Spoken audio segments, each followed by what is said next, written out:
it, so they played that because he used to sit out. Okay.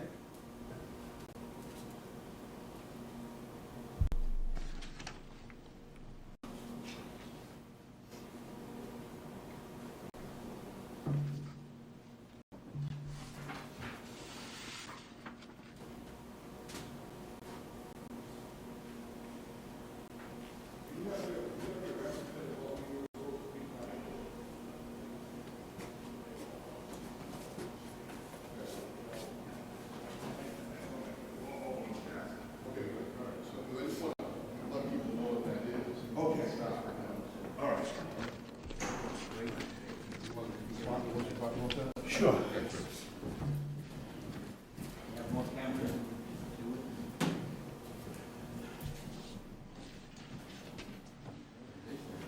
Okay, we're good to go.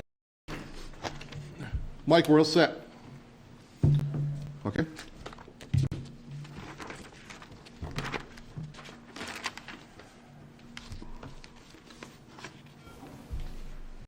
See. We live? Okay. All right, good morning, everyone, and welcome to the Capital Planning CIP Committee. We are here starting at about approximately 8:30, just a few minutes past 8:30, and we will plan to be here till roughly around 12:30, maybe 1 o'clock at the latest, to try and get through the number of items that we have this morning. I do want to say that right out of the gate that the approval of minutes, I do have those minutes. I will actually, when we take a break, I'll actually go grab those, and we'll have those, we'll move them later on in the agenda this morning. So I want to certainly welcome everyone to this effort.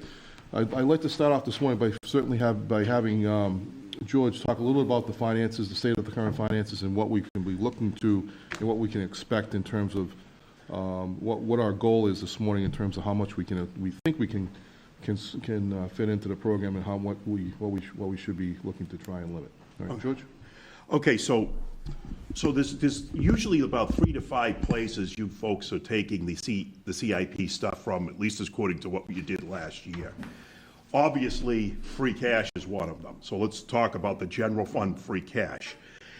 According to what I've got now, and according to what we're doing for the regular budget this year, you'd have 249,000, you can call it 250, 249,926 of regular free cash to be used for this particular purpose.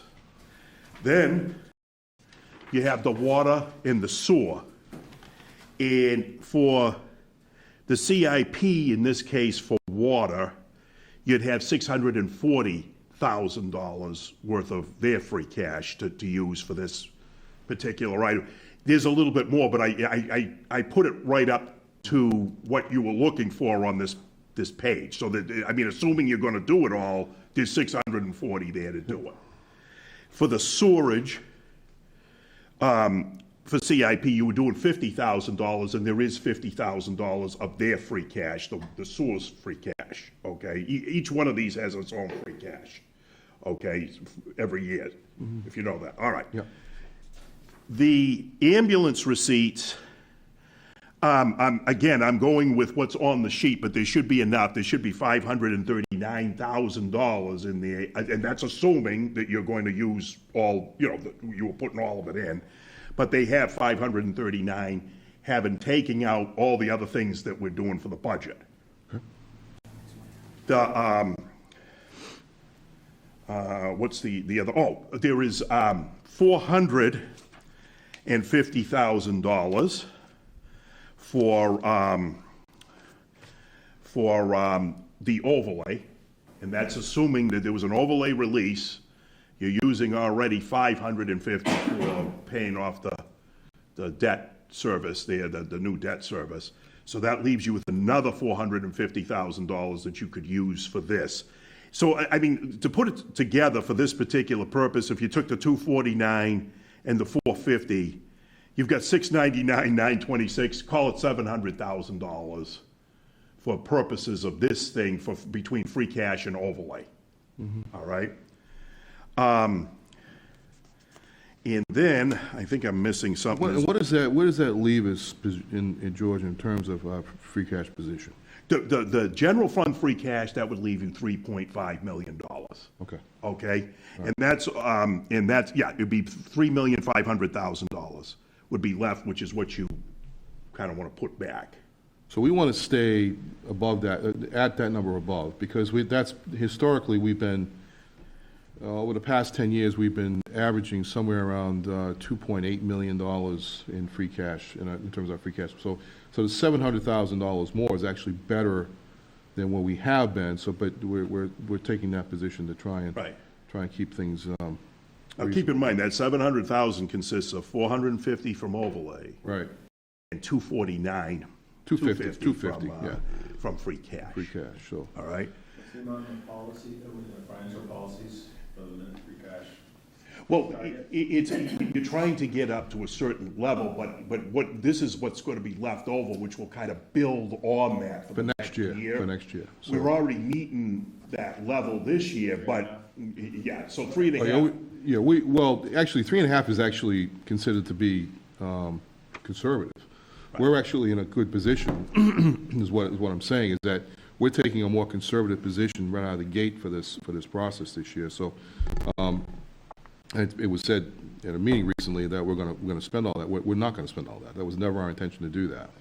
So, I think we want to be careful that everybody understands that we're taking a position to try and protect our free cash position. Usually free cash, Seth, at the end of the year is a derivative of what we didn't use in free cash the year before, what everybody closed out because they didn't use all of their budget, what you got in higher than what you thought you were going to get in, like, on the receipts.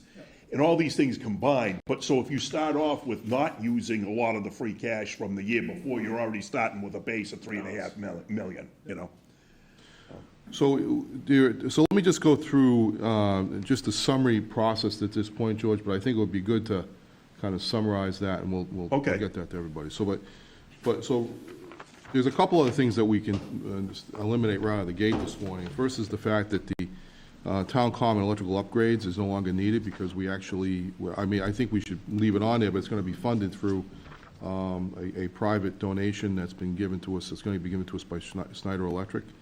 So there'll be $150,000 available for that. It's actually looking for 140, so we're actually a little bit better in that position. Demolition of the old state hospital will have to stay on, but inspections pickup truck, all those items are going to be staying. The school items are going to be on. The fire apparatus is going to be paid for through fire to begin with, and joint public safety is a separate. It's going to have to stay on. All the public works items. So the challenge we're faced with is that we're looking at $1.4 million just in the highway area alone. 539,000 in, or 558 in school, and another $100,000 in joint public safety, and another $150,000 in municipal, $1,000 in. So we're going to be looking at having to cut somewhere around $1.3 million, because there's about $2 million worth of requests that are going to be here that we're not going to be able to fund. So I think that's important to the state from the beginning, so we're not building any expectations here, that we're going to have to make some difficult decisions here to trim some things back. So, Bill, can either you or George identify what we're obligated to fund through grant commitments? We'll go through that process, but I think what I've done, and thank you, Dave, so what we're going to do is go through each of the items, and then you'll be asked to rate these items based on the rating sheet that's attached to it as well. The things that we have to look at are safety and health issues. I think that I will rate the highest. Things that we are obligated to by state law, those are things that we should be looking at as well. So those are the things that will probably take up the highest level of consideration. Anything else on that, just by virtue of replacement, are things that we should look at, but we can't. But if we can squeeze them in, we will. But we'll look at that and consider those things as we go forward. All right, Seth? So I just want to clarify that the sources that George just went through a minute ago total about $2 million. That 2 million, we have to get the 3.1 down to 2 million.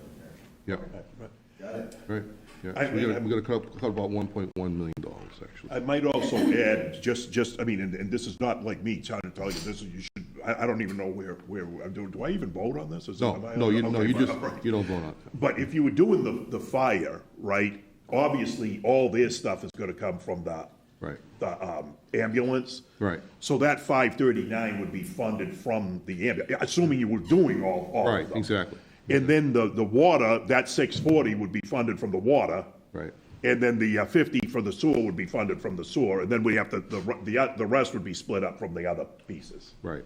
So roughly you're right, Seth, we still have to cut 1.1 million roughly out of the request that we're looking to get. And the only other final piece would be the roads, you know how you usually take some from the meals tax? I've lowered that to 131 this year because we fell short last year by that amount or whatever, and it's been running short the last couple of years. Right, okay, so we want to actually, so we're going to trim that by 131. Oh, no, it would be 131 that you could use from it, so it was I think you did 250 the year before, so whatever the difference, minus, 250 minus Okay. whatever to make it 131. Right, so you're going to have less in the roads amount Yep. this year, Chris. Sorry about that. It is what it is. Yep. but, yeah. All right, so let's go through it. So first on the agenda is elections and registrars. Bob? Good morning. Good morning. So this is a very simple one. It's only 35,000, not 1,000,005. But it's the third year in the process for me on these. The current election equipment was purchased before I was here, so it's at least 15 years old. They have a useful life of about 15 to 20 years. But we're being told that because they're into the new cycle with new equipment, they're not going to be supporting the old equipment. Just this past election, while we were testing, one of the machines malfunctioned and it had to be repaired before the election. It worked fine during the election, but we're just getting to the point where they're not going to have parts to repair these older equipment. So there's two companies that make the equipment. They're essentially around the same price. So for 6 units, it would be around 31,000 after trade-in and all that. I put in for 35 because there's some not testing, but evaluation that you could use to print results quicker and those kind of things. But for the hardware itself, the 6 units would be 31,000 right now. May be able to go another year or so, but the problem with the equipment, you need to have the Board of Selectmen vote to use new equipment. That has to be done 120 days before it can be used.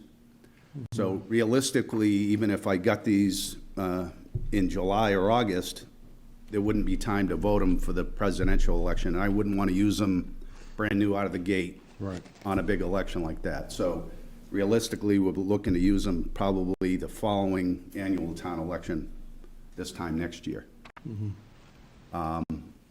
So just seeing how they operate and the little hiccups we're seeing more and more. We're requiring more maintenance than we have when I first got here. So, they've been good equipment, they're reliable. The company has been supportive, but they're telling us already, you got to move this as soon as you can move it. So. Bob, you mentioned, I think you said 3 years into it. Is that this is your third year requesting this? Yes. Okay. Yeah. Yep. Is this something that can be done over like a 2 or 3 year? It cannot. period?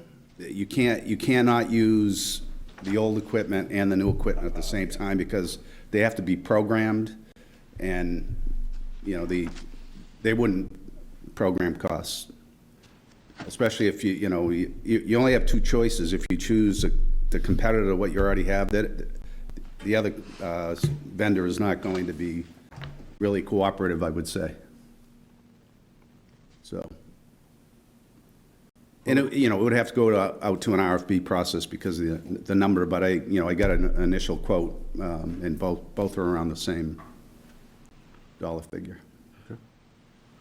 Other questions from the committee? All right, thanks, Bob. All right, good luck, have fun. Thank you. Just so everybody has a clear understanding of what's expected of them, the committee members are asked to look at, to make notes on the rating sheet. You can either do your rating now, or you can wait till later on. The rating is from 1 through 5, and then you could also, but you can go back and make your ratings later on, or you can do them now. It's up to you. So I'll leave that up to each individual member to see how they want to proceed with that. All right. Five being most critical, and most supportive, 1 being the least. Okay. All right, assessing. Come on up, Lana. Aaron?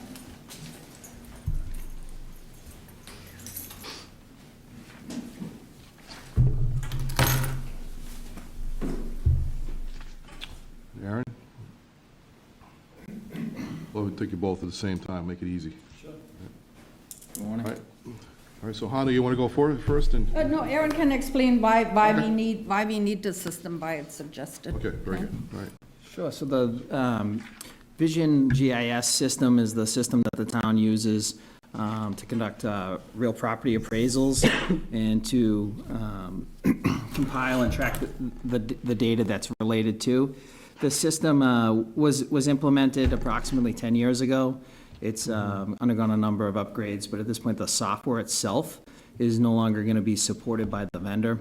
They're not going to continue to patch it or even make it compliant for assessing into the future. So this system will need to get upgraded. Additionally, the software platform, being 10 years old, is limited in terms of security and has other limitations in terms of backup and disaster recovery. So it's definitely time for that to be upgraded. And Honey can tell you a little bit about what the system does for the town. And for the assessing. 10 years old, right? It's about 10 years old, yeah. Well, I think it was implemented in 2010. So the town has maintained it. It's been kept under maintenance. The company, Vision, has had several major in-place upgrades to the software. They've continued to patch it, but just the technology in which it was developed upon is become obsolete. It's no longer supported. So this is a project that we knew would be coming in terms of the last year or so.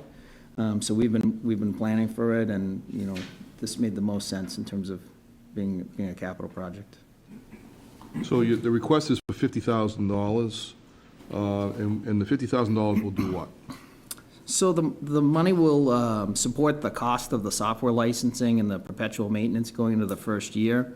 In addition to that, it will supply some upgraded hardware and ancillary licensing that's also required by the vendor, and some new equipment to support the project within the assessing department itself for inspections and appraisals to be used in the field.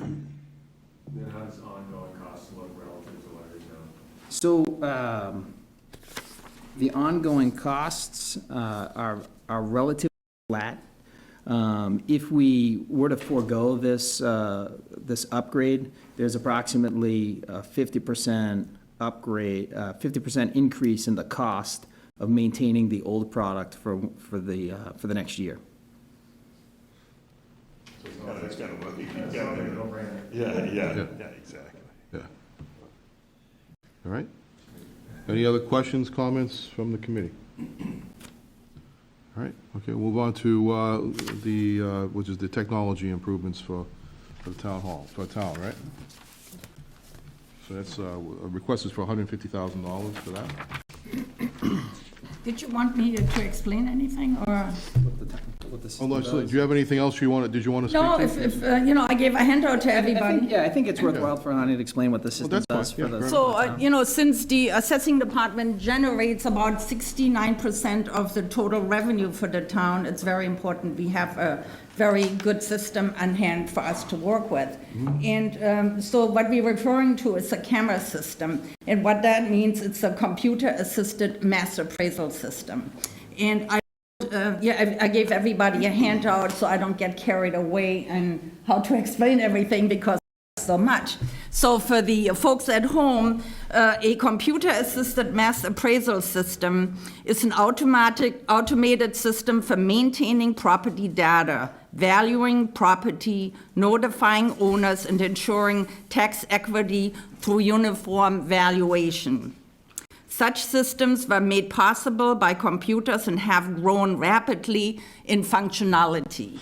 Camera systems have a module for managing property records. The module creates computer records to store information from the source document, loads information into these records, edits the information for validity and consistency, and reports to maintenance activity.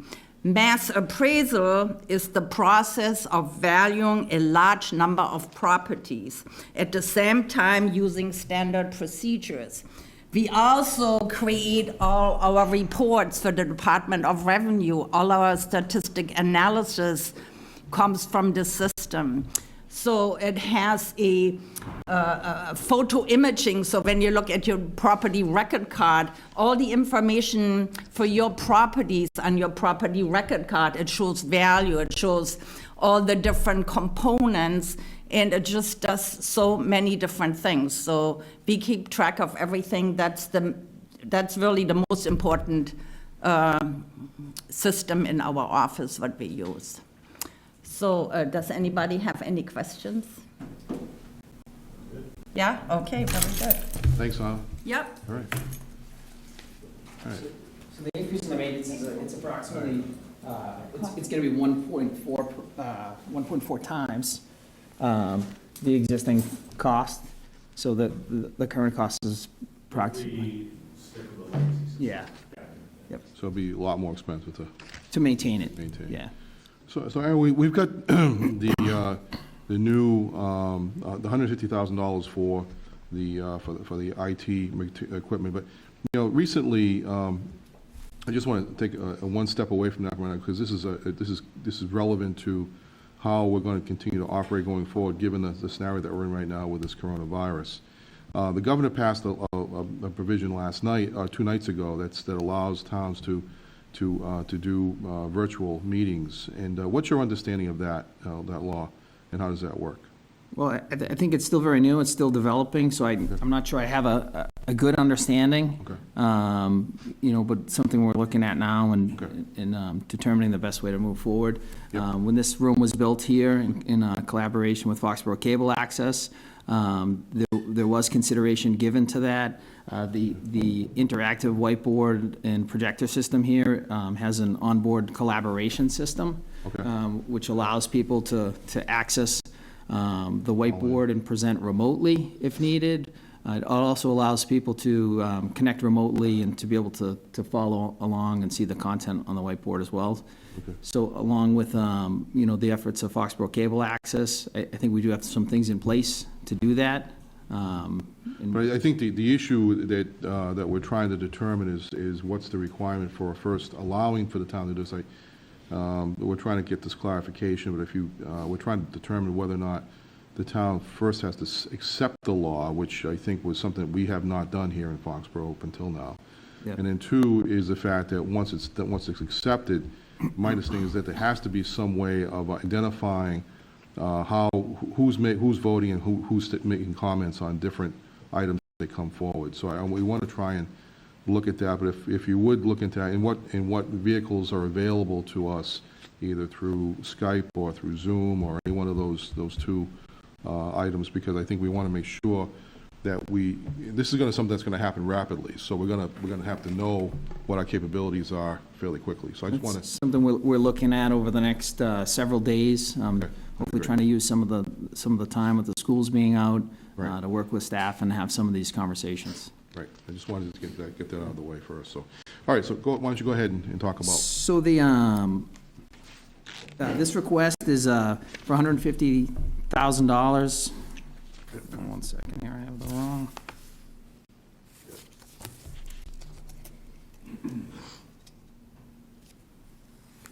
It's for $150,000. And it's for equipment, capital equipment to be used townwide, to refresh the data center, WAN hardware and software. Much of this equipment was installed in 2014 as part of the town's creation of shared IT services and joint data technology facilities. Last year, there was a request put in similar to this for $150,000. That request was reduced by $50,000. Because of that reduction, we were not able to meet our obligations in this area. So it is important, this is an important item, especially in light of where we are today. This equipment is how the town communicates and provides the town with options in terms of business continuity.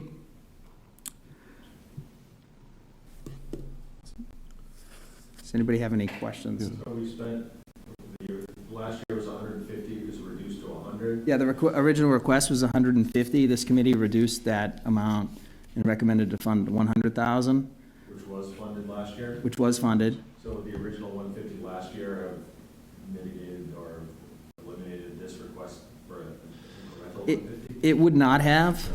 Okay. It would not have, but because of us not receiving the 150, the full amount, there were things that we were not able to complete and obligations we were unable to fulfill. So I guess the question is it more expensive this year because of the 50,000 we did from last year, or is it just 50 shifted out? It's not, but we're potentially, behind. Right, we're playing a little bit of catch-up, but in consideration of the large number of requests and the needs of the town, we decided to keep it at the 150 and not ask for the additional money.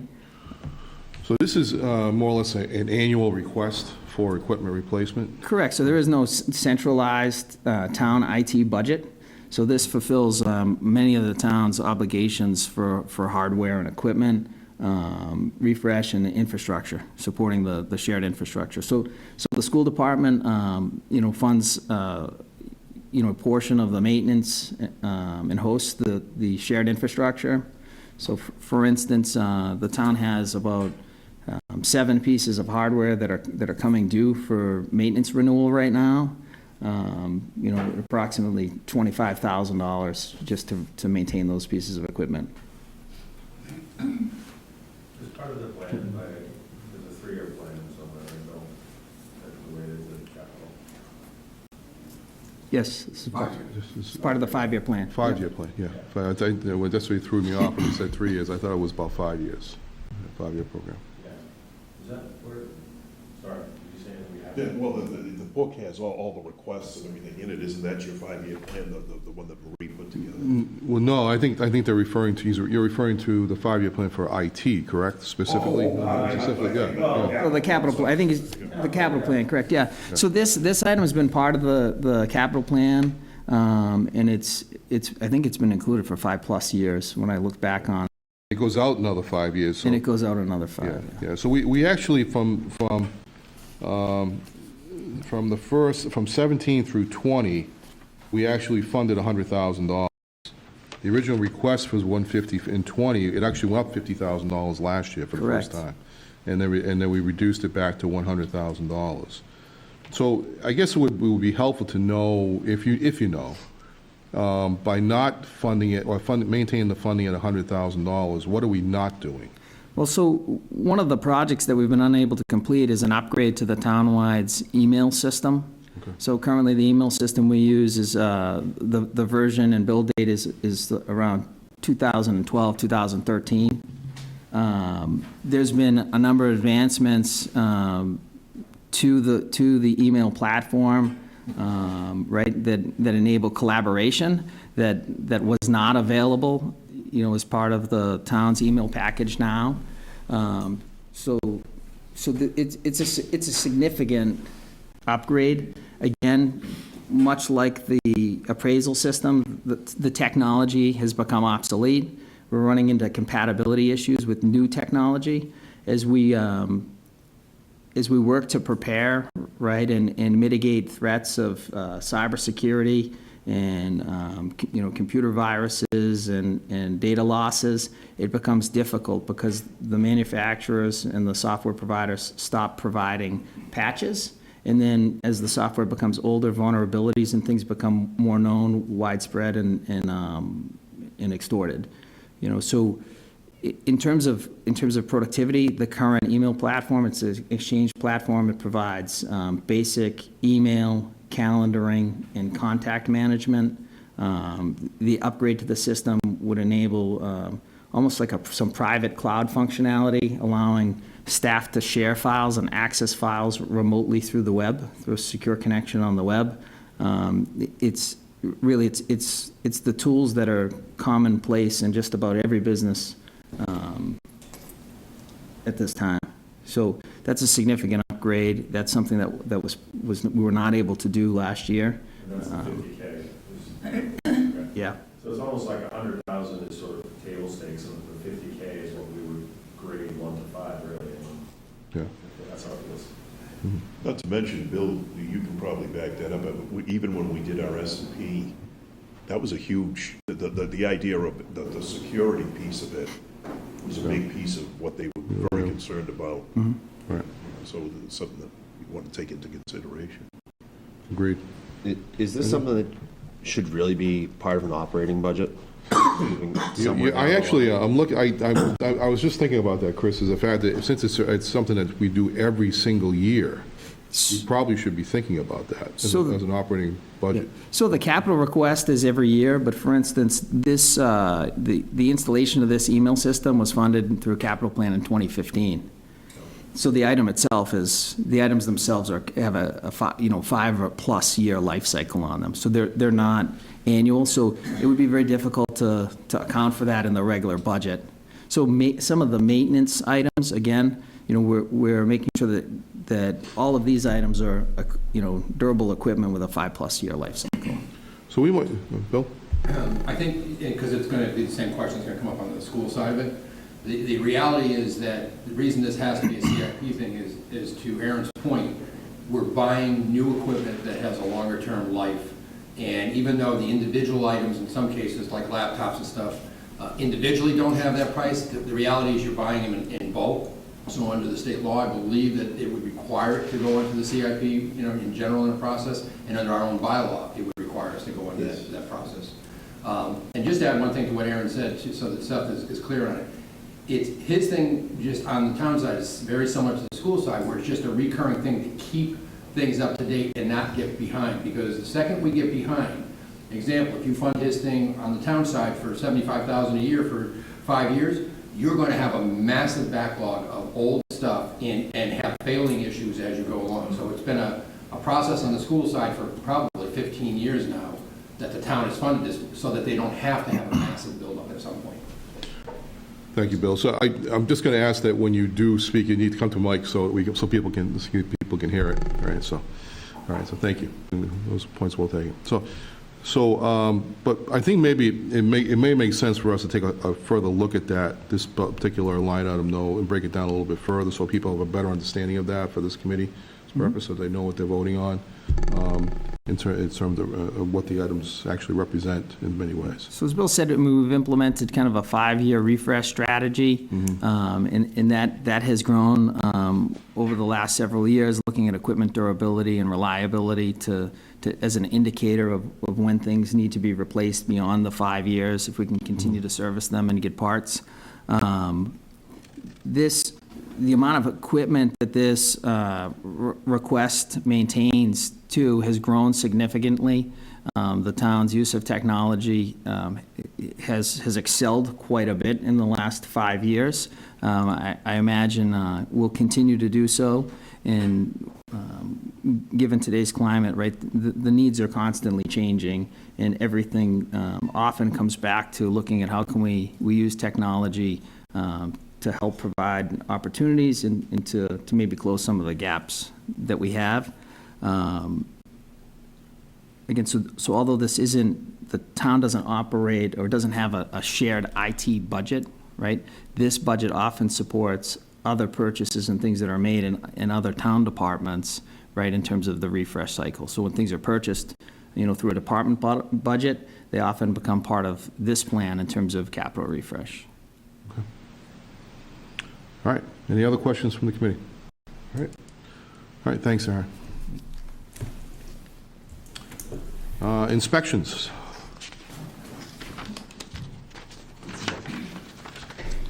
We're running about 10 minutes behind schedule right now, actually about 7 minutes, so I'm going to trust upon you to get us back on schedule, Bill. How's that? I will do that. I shouldn't be long. Does everybody knows Bill Caspara? Good morning. Bill is the acting building commissioner, who was once the building commissioner, and he's back in the saddle again, so it's good to see you back. Thank you. Thank you. I won't be long. I'm here to request $29,068 for the replacement of a 2007 inspection vehicle, a Chevy Ford pickup truck. It's 13 years old. It should have been retired when I did 2 years ago. It's on its last legs, and it just needs to be replaced.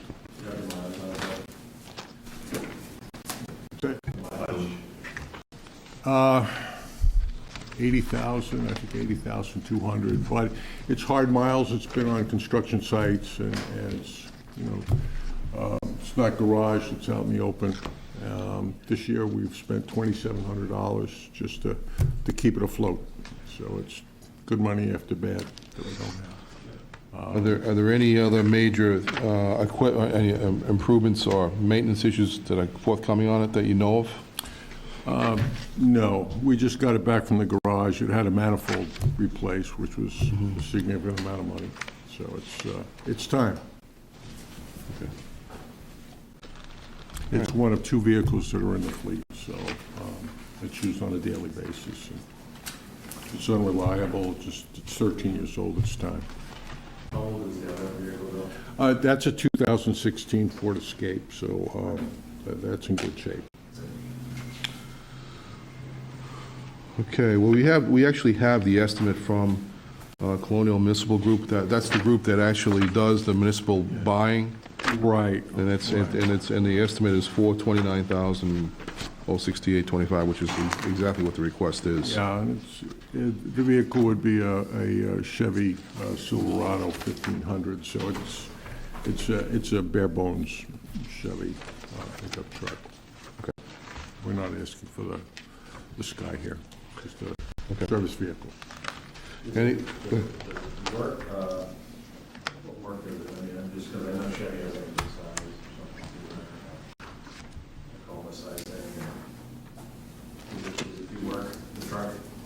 It doesn't do any plowing or anything like that. No, we don't plow it. We just Strictly use it for- transportation. Yeah, we just use it for inspections. We do need the 4-wheel drive when we have inclement weather, but we don't plow or anything with that. And Can we use the smaller one, the Chevy size? You're not going to see that much of a savings when you go to a smaller truck. Right. It's pretty much in the same ballpark. We don't take the vehicles home. We keep them here. they're all kept on site. Yeah. In the parking lot. And it could be, I don't know, if it's 4 or 5 grand. No, they're pretty much the same. See, these budgets, these municipal purchases, Seth, are usually pretty low to begin with. Right. We get That's a low price for a full price. yeah. Yeah, but that's pretty much what they run. So you probably, you might be $1,000, maybe $1,500 at the most, but. Okay. All right, any other questions from the committee? All right, so this has been, it's 13 years old, it's time to be replaced. Oh, yeah. Okay. All right, thank you. Back on schedule. Back on schedule. Thank you.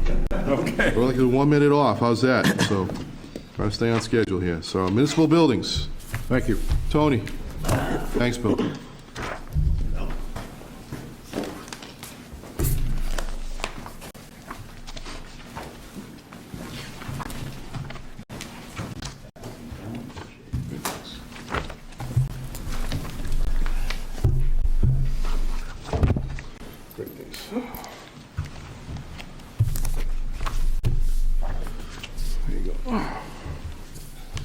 All right, Morning, so, everybody. So, in the interest of time, we don't really need to get into the common work because that's going to be funded anyway. So we probably can just forego that discussion. But why don't we just focus a little bit on the demolition of the old State Hospital laundry building? Okay. Well, on this old State Hospital laundry building, I'm requesting $150,000 to do some demoing and get rid of all the asbestos before we do demo it. It's just becoming a nuisance, you know, every couple of days, we got to go back over there and keep patching holes because the kids keep working their way into the building, and it's just, to me, it's a safety issue, liability issue, and it is a nice piece of property there, and I think the town can really use it for something that's more than just sitting there and causing the kids to... Yeah, and like I said, it's and it's falling apart day by day. I mean, the roof has caved in, and it's really, it's a matter of time before someone breaks in there and gets hurt, and you don't know what's... But like I said, we've been, every I go by there every week, and every week I got to call my guys to go there and patch. It's like they're ahead of us, so we patch this, next week they'll come and open up another area to get in. And Like kids? Yes. Going in, like... I'd say they're probably in. The what? They're drinking in there? Or is that... Oh, yeah. Yeah. It's all kinds, yeah. Well, that's what I'm more concerned about, going in there sometime and signing somebody, it's not a good thing. And the police is constantly up there, and a couple of times in the past I've had fires in there. I mean, I know the building really can't burn down because it's all brick and steel and concrete, but they still, all of a sudden, if you can see in the pictures, there's couches in there, and it's probably not a safe place to go in there because God knows what kind of germs and diseases are in there and stuff. But I'm just requesting that we get rid of it, and I know it'll make the property more valuable, I believe, and whatever they want to do to it in the future, it's just one step closer to, to do something with it. How many years have you been trying to do this? This is my second year. Okay, because I remember last year. Yeah, I did it last year, and I'm trying again this year, and I just want to be, let everybody be aware of, the liabilities and safety issues we have there. And So that's why I'm requesting. You get kind of two parts to this. The first is the abatement work that needs to be done, and then Well, we have almost three parts. This is only two parts here. So I have the abatement, which is quite a bit of it in there, because of course it's an older building. And we have the demo. But I also, before we could even do any of that, we have the irrigation system. There's a power feed going into there to run the irrigation. So, but that's not included in this. This is something I think that we can work together between the DPW and myself, and we can probably get the stuff moved out, build a little shed and have the irrigation system there.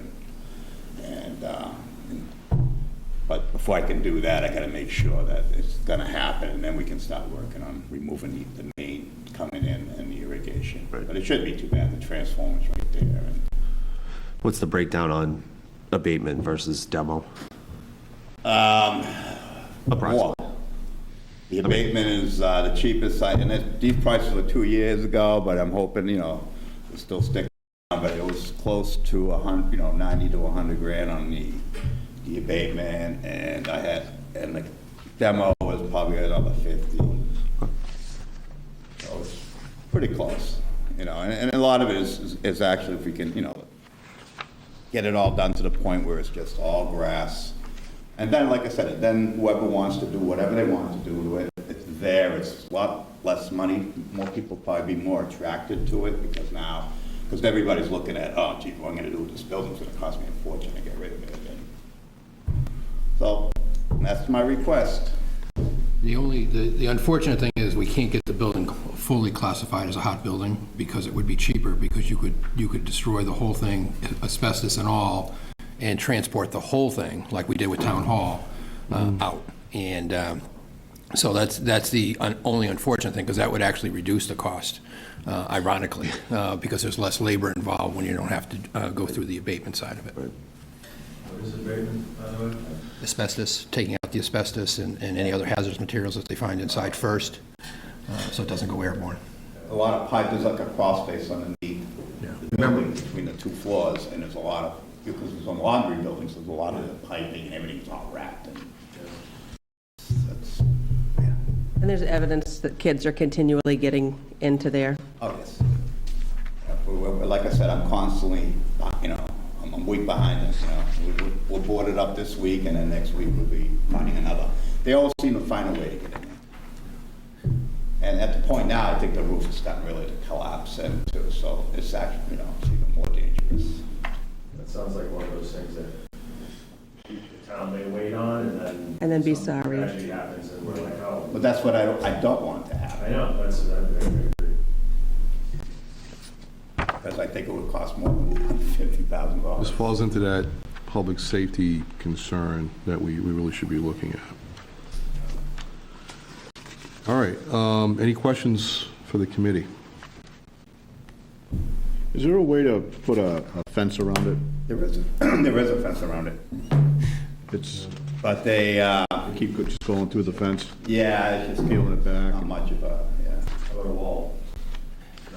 Well, we can, but I'm sure they'll find a way to climb over it, or some way, but I think that the best thing to do is just to kind of just flatten it out and get it out of there, and then, like I said, it would make that property worth a lot more. And to do a more significant fence around it, it's a large building, so you're probably talking about $25,000 to $35,000. That's wasted money in that sense, so. And I think the more we wait, the more the price is gonna Go up, increase. the cost of the work. Yeah. Okay. Any other further questions in the committee? I think you've made the case. The question is whether we're going to be able to afford it. That's the other issue. Okay. All right. Thanks. All right. I just want to go back to the funding piece one more time with you, George. But as I'm looking at this general fund request list, there's $3,088,068 on it, right? Yes. Do you have that? Okay. You're talking about this page right here? The front page, yeah, the right, front okay. page. The front page. No, this is the rating list right here. Oh, okay, yeah. Yeah, you have that there? Okay. Yeah, I got the rating list, Yeah, so look at the bottom of the page. It says Okay, so 3,000,000. 3088, right. See, of that 3,088,068 number, the only amounts that we can take off of that, we can subtract from that, are 140,000 Yes, for the common common, work. yes. 700,000, which is the free cash and the overlay surplus. Yes. Right? And 539,000, which is the fire ambulance account. Right. And then there's the 131 for the roads for the chapter. Yeah, but that's not on that list. Well, I mean, you've got it right now, is 250 on here, or? No, but that's on the second Oh, page, oh, though. oh, Yeah, It's it's on the second enterprise page, fund so. request. So if you take a look, if I'm looking at the 3,088,068 number. Right. And if you subtract those numbers out, we're short by 1,709,068. Right, and I think Seth put it probably the easiest way, you got about 2 million to do, that you can work with here. No, that's, no, 1,709,068 that we have to cut.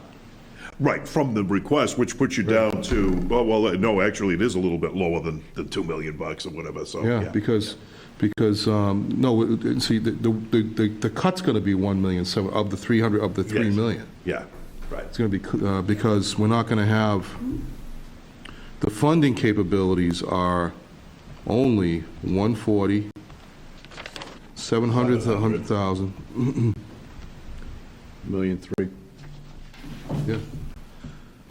And you took into account the water and the sewer, right, 640 or 690. No, I'm not considering that. Okay, Because all right. I'm only trying to look at the million because that's general fund requests. Yeah. Because that's the only thing we can use, right? Right, right. So, 840, 539. Yeah, about 1,379,000 is what we can fund Oh, okay. out of the 3,088,068. It's actually less than that. Because we have obligations on top that have to come out of that 1,000,003, grant obligations.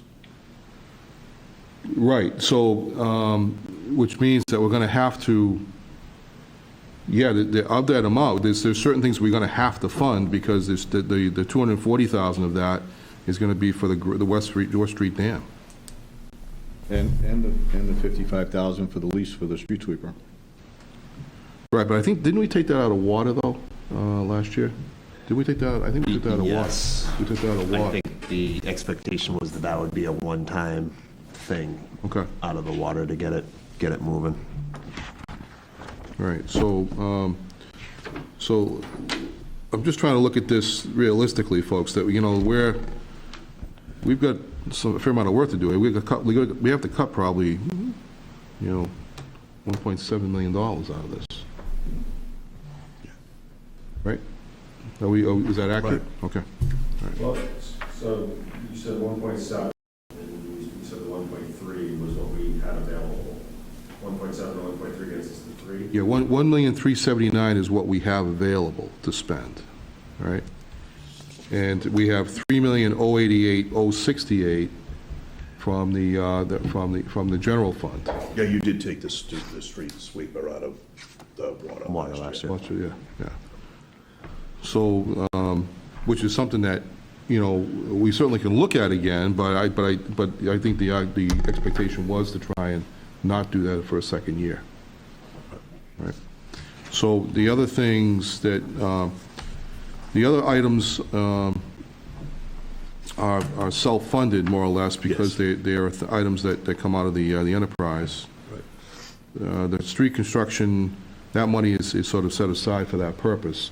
And you're even reducing that amount from 250 to 131. 131. So that's going to be down to 129, right?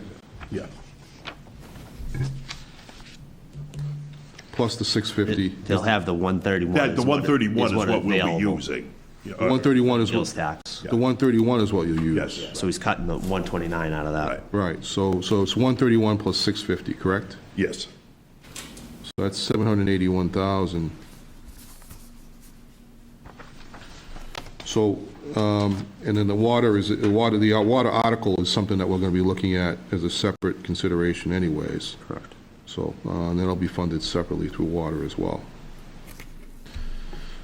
So we're going to have to trim at least 129,000 from the street improvement program this year. And we're going to have to trim the 1.7 million from the remaining requests. Okay? Just want to make everybody clear on that. Okay.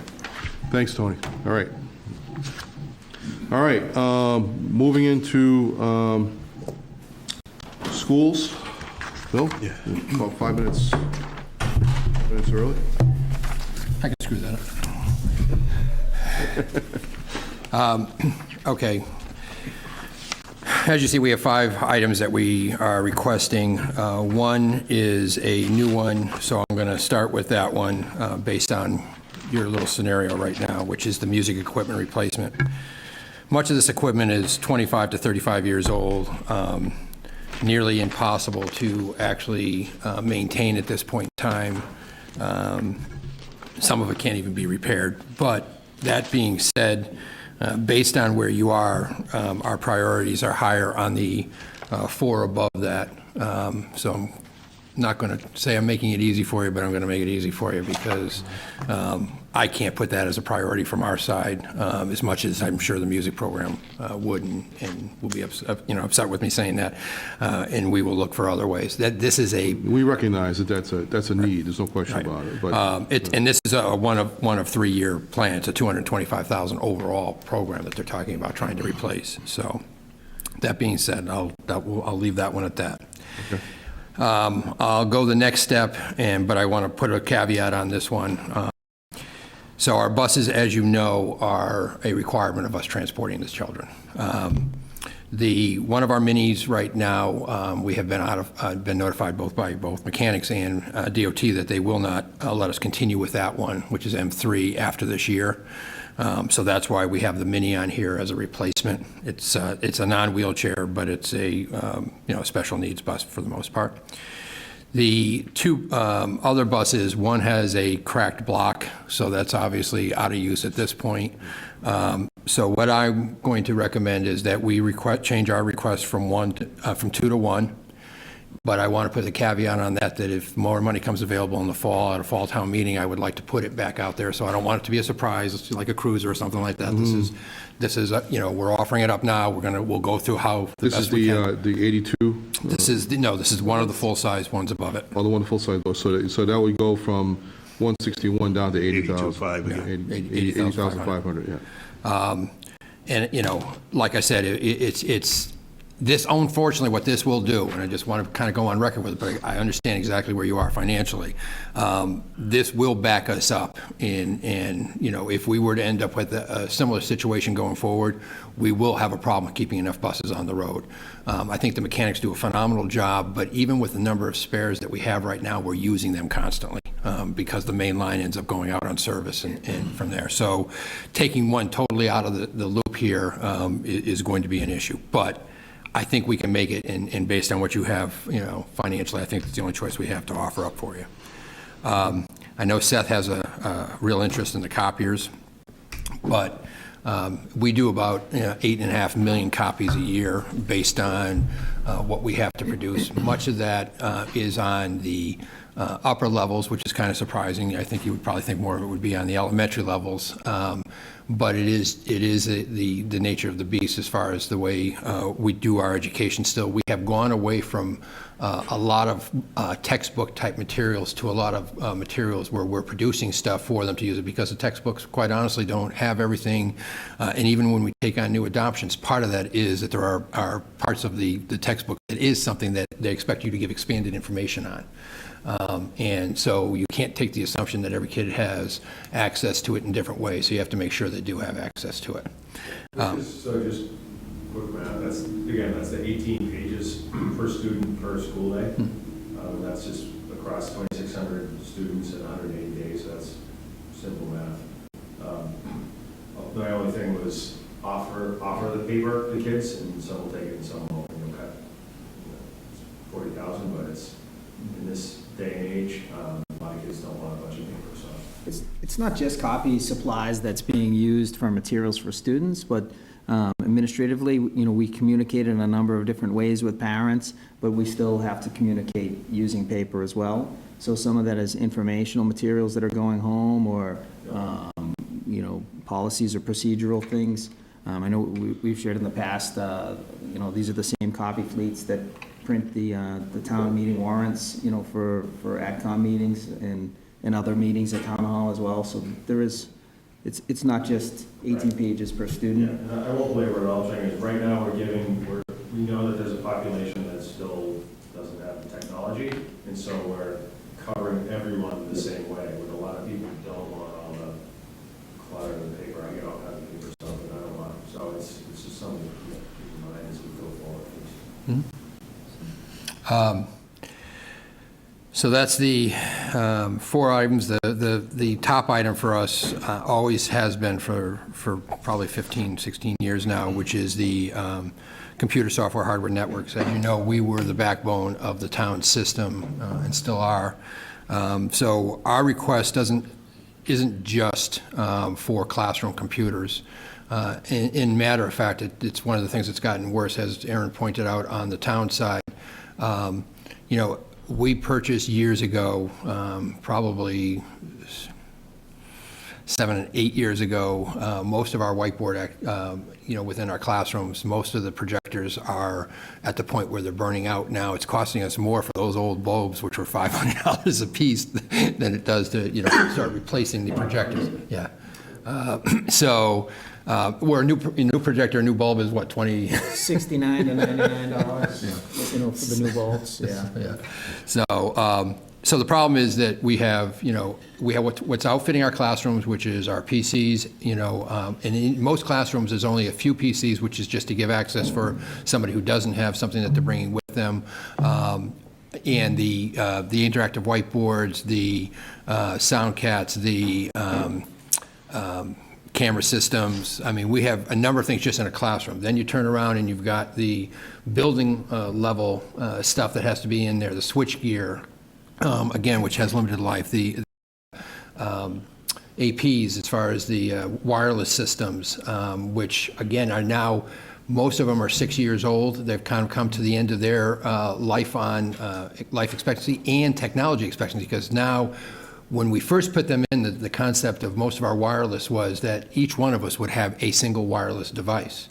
The reality is everybody's coming in with two wireless devices, using our wireless device, and these APs basically have to handle that much traffic that's coming through them.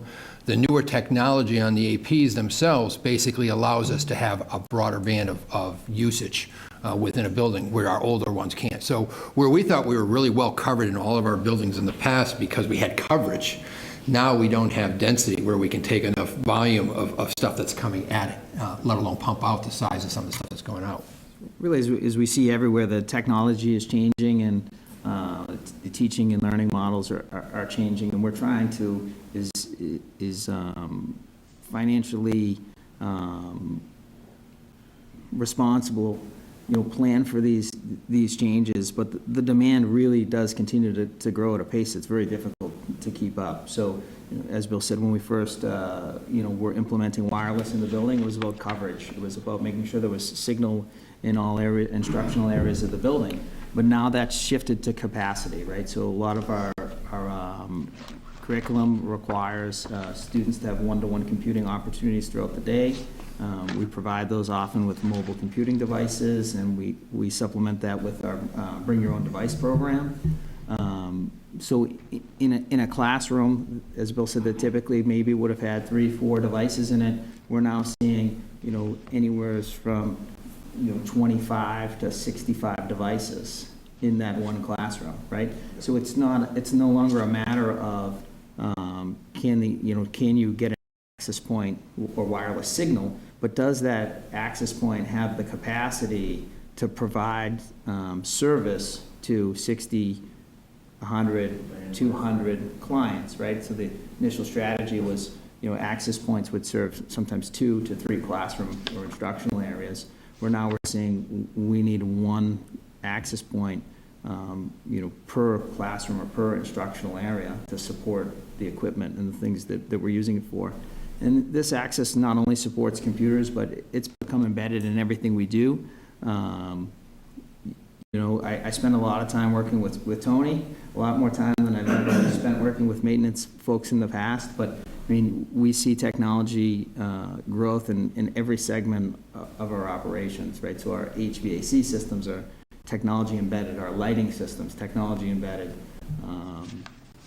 Security systems, hard access cameras, right? All of these things, technology embedded. And the backbone that we support with this money also supports, right, our educational operations and continuity and business continuity throughout the town. And I think that's probably one of the hardest parts about this, and we've always agreed to, as a group, to understand that we run 2 data centers. We run the one at the town hall, at the Joint Public Safety, and one at the high school. The high school one's the primary. But when we say we run a data center, if you're familiar with it, and I would encourage you all to take a look at it sometime because it's very different than you might think. But the racking system in there, the amount of storage that we are able to keep for all parts of the town, the requirements for our huge UPS systems and maintaining those to keep that running, because even though we have backup generators and stuff like that, we can't have a blip. So we have literally a UPS system that can run that whole office for about an hour, I think, in total time. We wouldn't want to, but obviously it can cover us for the few minutes when everything is clicking against it. And more stuff in the buildings is going against that. So in the high school, we have more and more technology that's being linked directly into that to keep it up and running, because again, when we go down, front offices still need to be able to know where the kids are, who's where and what they're doing, and what the list of who's absent and stuff like that. We can't lose any of that. So we have some real issues when it comes to that. And it's, so that's why it's been a standing thing. Obviously, we have 2,200 computers, or about 2,000, I guess, on the school side. Devices that we're maintaining as well. We obviously do that in a rotation. And Aaron's done a great job. We used to say a 5-year life. You know, he's done everything to stretch these things to 6 and 7 years, upgrading memory, you know, doing different things that get us those extra years.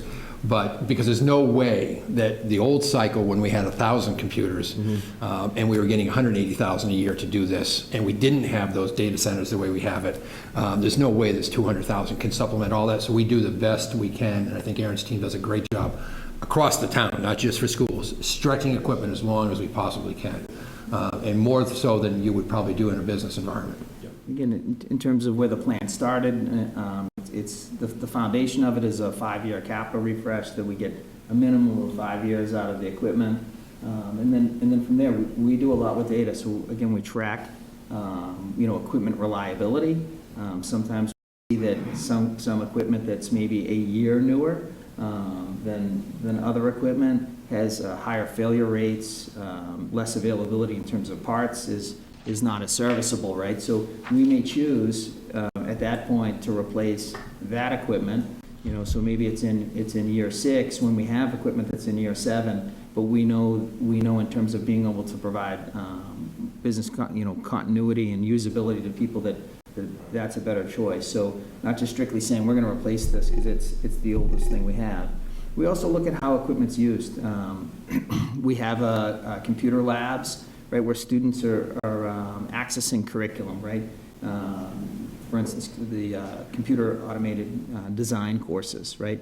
The technology requirements for those courses are much more demanding than a computer lab that's maybe for research and writing, where students are accessing online materials, where there's less computing needs, right? And they don't need the same level of hardware. Right, so that equipment can obviously go longer than some of this other equipment. One of the other things that's changed this, though, quite a bit is mobile learning, right? So technology is embedded in everything we do. It's always been part of our students' lives, right? They don't know what life is like without technology, right? So being so embedded in their lives, it's obviously also embedded in their learning. And with mobile computing, right, we're now talking about computers that are moving around, Yes. right? Things that are smaller, right? So they're much more difficult to service. In terms of and more expensive. In terms of acquisition, in terms of batteries, right? Needing to worry about refreshing and having the appropriate equipment to charge batteries, right? So the service of this equipment is much more complex, and we've been able to do a pretty good job at it, as Bill mentioned, without this budget growing. But at the same time, I think we'd be remiss to say that we're being, again, very fiscally conservative and responsible and trying to be good partners here in the amount we ask for, because we could easily use considerably more money to do these things, but trying to do it in a way that we're planning out and we're making sure that the equipment we purchase is driven by the need of our curriculum. And I'd add just one last caveat. Obviously, at the end of the year, when we look at any potential budget savings we've had, now this year's a very tight year because we obviously have we've notified everybody of our issue with our out-of-district tuitions. But in a typical year, if we had a little of extra money at the end of the year, one of the first things we do is go back to technology and say, is there something that's mission critical that we haven't been able to accomplish, and how much do you need to do that? And we see if we have the funding to do it at that point in time. And over the last few years, we've been able to do a number of different things to supplement this budget, if you will, just knowing that if we didn't, this gets worse. Like I said, this year, I unfortunately do not see a ray of sunshine that we're going to have that kind of funding available to give really much of anything. But you know, I just want to put that out there, that it's not, this is by no means covering everything that we try to do and maintain. What is the run rate on the upgrades and replacement line? So we're 200,000 this year, what do we do now? It's Last year 190, I think. was approved and. Yeah. Okay. Questions from the committee? No? Thank you. Thank you. Good luck. Thanks. So I just, I went back and started looking at this, and this is, we'll get to Chris's request, on a lot of requests on the public works side, but just looking at, breaking this down into realistic terms, if I go back and I take a look at what's been said, done so far, and you look at the election, the registrar thing, you know, I don't know if that's going to rise to the level of critical, mission critical at this point, but certainly it's something we have to look at, but I'm not sure it's going to make the list. But if I were to take that one off and then look at the first two on the assessing side, I mean, and the IT side, we probably should be looking to fund that based upon, you know, what's been said so far. The vehicle probably needs to be replaced, 13 years old. I don't want to get into a safety issue where that could be a problem. That's 13 years old, it's starting to fail. So that's 20, and that's a relatively small amount to begin with. If we were to look at the demolition of the old state hospital, which sounds like a public safety issue that we should be looking at, you know, as a consideration. And frankly, so when I think about the scoring, Yeah. I think about, I didn't score yet because I was Yeah. thinking scoring each item relative to each other, but if I was Yeah. just scoring it on its own merit, Yeah. they're all pretty I high. haven't heard a thing. Yeah, haven't heard anything. So, but I'm just looking at it from a practical perspective, okay? So if I take a look at all the ones that seem mission critical at this point, things that we really should be funding, including the dam, because we have a grant for $700,000 to do, and another, and taking the money for the sweeper, all right? If I'm not even addressing any of those other things, which I know Chris needs, but if I look at it from the perspective of, you know, look, can I push them off a little bit? That still comes up to $1,077,068, and we have $840,000 to spend. So the question's going to be, is there another way to fund those, George? Because because we're short $237,000 essentially at this point. So and those are, that's still cutting out a lot of stuff off this list. Well, the question is, are there other areas that we can look at for funding for that? Well, let me say this, okay, and this is what everybody has to keep in the back of their mind. Mm-hmm. When we talk about our free cash, we obviously have a decent free cash, okay, to work with, and we still have more. There's a high priority in the town to make sure that free cash comes in at a certain level every year. Right. To maintain, let's say, your own self-imposed policies, you know, not yours, but I mean the town's self-imposed the town as a whole. policies on that. So having done what we've done, we've brought some stuff down to make this year work, okay? So we're trying desperately to get that number back up, because that was, by the way, one of the main issues for S&P, well, how come suddenly you went from here down to here? And we pretty much have told them we want to be, well, we're rebuilding it again. Right. So I guess having said that, we're caught between a rock and a hard place. There's things that need to be done, and then there's this ability to maintain that level that you want to get to. So I guess off the top of my head, if we were to say, I'm not going to brush it off, I think it's the committee has to figure it out, but could we take another 2 from the free cash? Yeah, and that would take us down to 3.250. 3.3. Yeah, 3.3, or I figured 250, 3.25, okay? Yeah. And put that away, and then you've got what are you short about 250, didn't you say something like that? Yeah, we're about 237,000. Okay, so let's call it 250 then, and that would be putting back 3.25, okay? Right.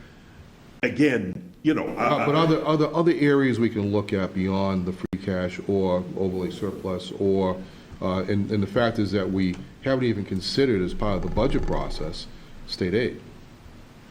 Well, remember, the state aid that's already built in as it stands right now. Now, right now, we're up on state aid by about 150 grand, okay? Again, they're moving slower than molasses running uphill. I mean, we should have had a second, third, fourth thing, something like that by now, but it ain't anywhere. And I'm sure some of it's this corona thing, okay? Right. So we're not seeming to get anywhere with it. And I mean, really, if you look for the past 10 years, we've only been making about, on an average, $100,000 to $150,000 more anyway. Now, that's not to say it wouldn't come up and then we could reduce something, you know, and say, oh, there's this extra here. But it's, right now, I mean, I'd stick pretty much on the state. If we get a little bit more, I'm happy, but if you know, I wouldn't want to try to say it's going to be 200 or 300. I'm just thinking about every single option on the table here, so we're not dipping into any areas that we're not comfortable with. And I want, and does anybody on the committee have any other thoughts here? Because as I look at that 1,177,000, those are really items that are important. Then we, I know, Bill, do you have any? Do you want? Sorry about that. I'm going to have you sit up and come on up. So I guess the other side of it to look at is we, knock on wood, have had a phenomenal year from a snow and ice point of view. So we know our regeneration from that account is going to be much higher than it's been in the past. We've actually had to fund it because we've overspent it. So that will flow to free cash. That's a kind of a bump that you normally wouldn't get. The other side of it, I guess I would ask or question, and I don't know, I don't want to put George on the spot because I don't think you can get the answer this quick, is really how conservative have we been on our revenue forecast? Because if we've been more, you know, I guess,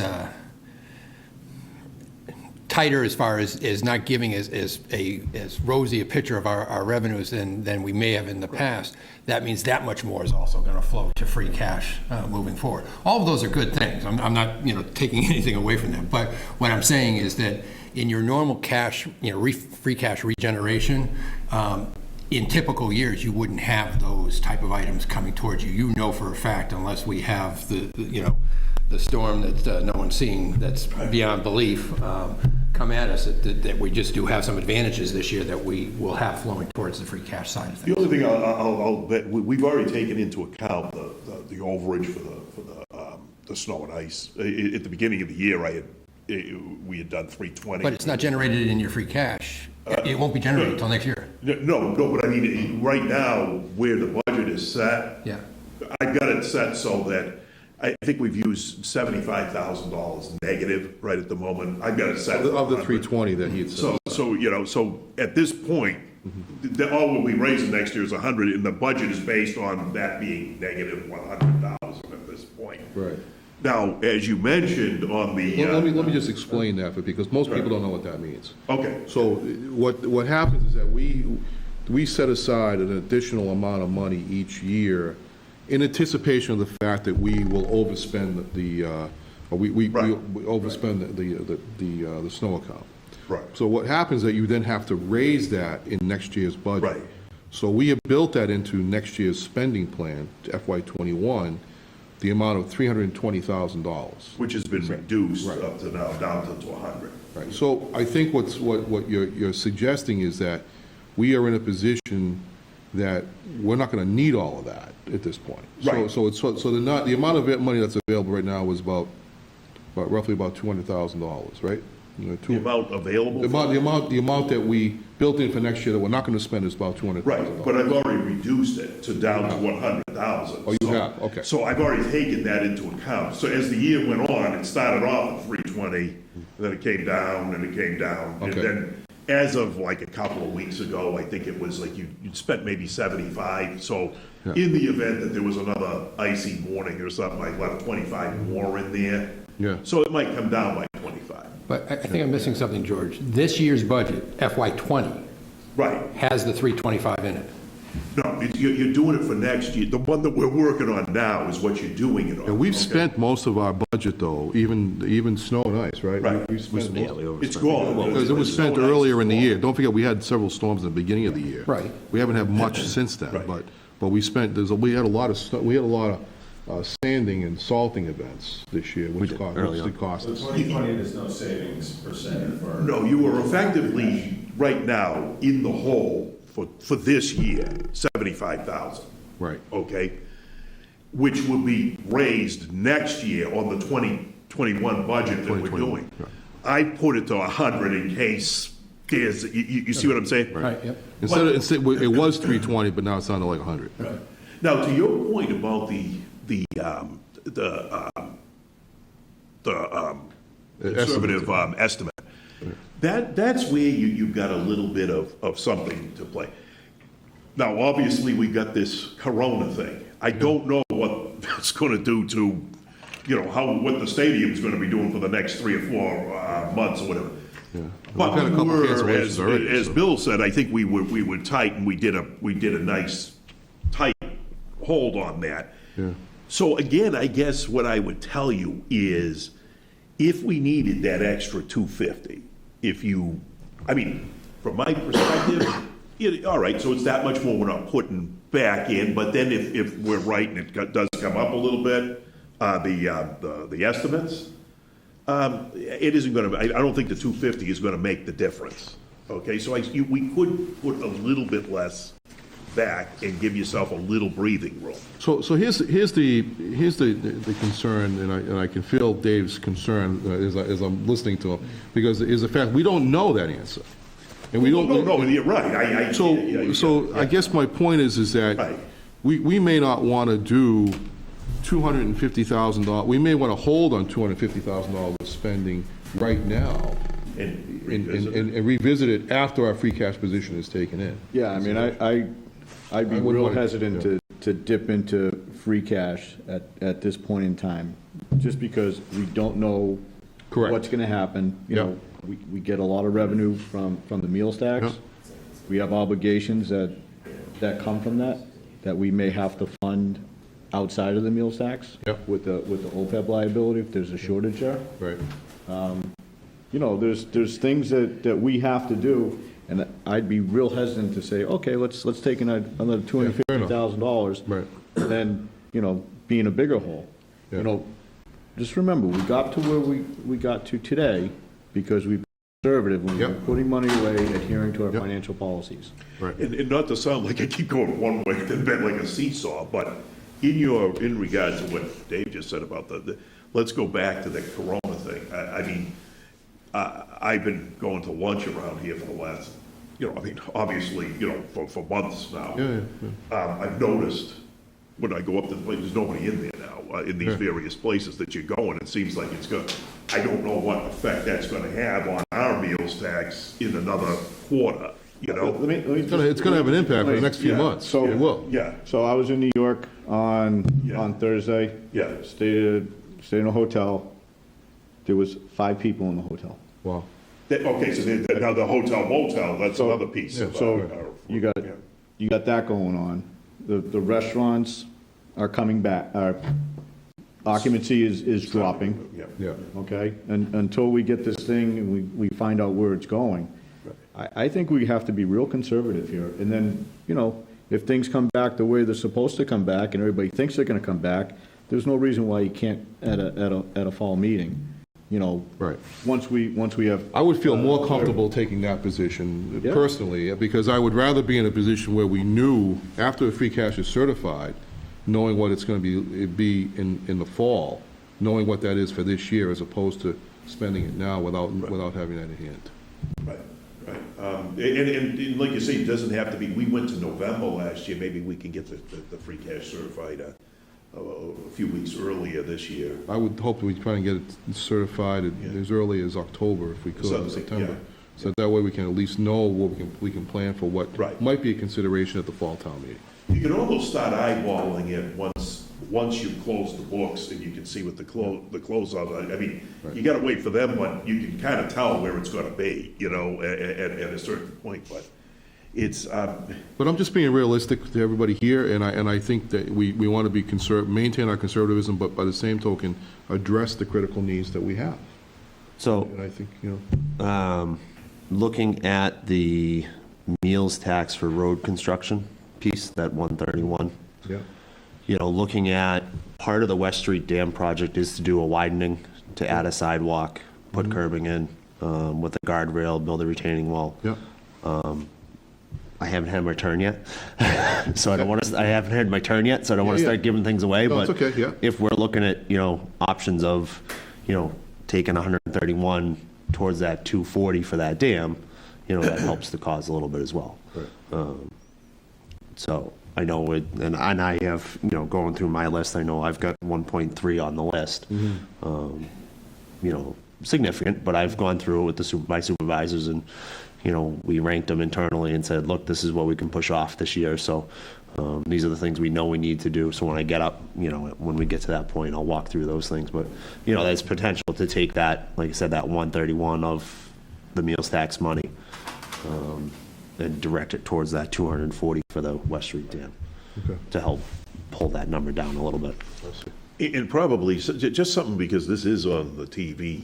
Yeah. We don't want people thinking that somehow the town is broke here. We're not. No, We're in no. good shape. The reason the town has been able to do the things that it's done is because We have been conservative. right, everybody's been doing this for a long time, and they're just trying to, you know, move ahead. So I don't want to stop. Yeah, we're not in any danger. Exactly. I don't think anybody, I want to be 100% clear about that we're not in any danger whatsoever. This is a case of a measure of conservatism that we're taking, that we have consistently taken, and we want to maintain that same position. So I think what we're trying to get to is address the things that really need to get done, and also at the same time, maintain our fiscal position, that it doesn't get in any danger. Given the fact that we are in a really an unprecedented period of time right now, we're dealing with a major pandemic that's going on around the country, we should consider that as we look towards our year-end revenues, because if we're going to have any impact on our year-end revenues, it's going to be going on right now. Yeah, we probably, I mean, we all think that we'll be in better shape in next fiscal year, because that's just a situation will forego itself, and we'll be moving on to a next to getting back to where we should be. But I think if we're going to be impacted, it's going to be in this fiscal year's revenues. Right, the revenue coming in collections. the next 3 to 5 months. 3 to 5 months. So, all right, so it's just about 10 o'clock, so let's move on to fire, and we're right on time for you, Mike Kelleher. Chief Michael Kelleher, thank you.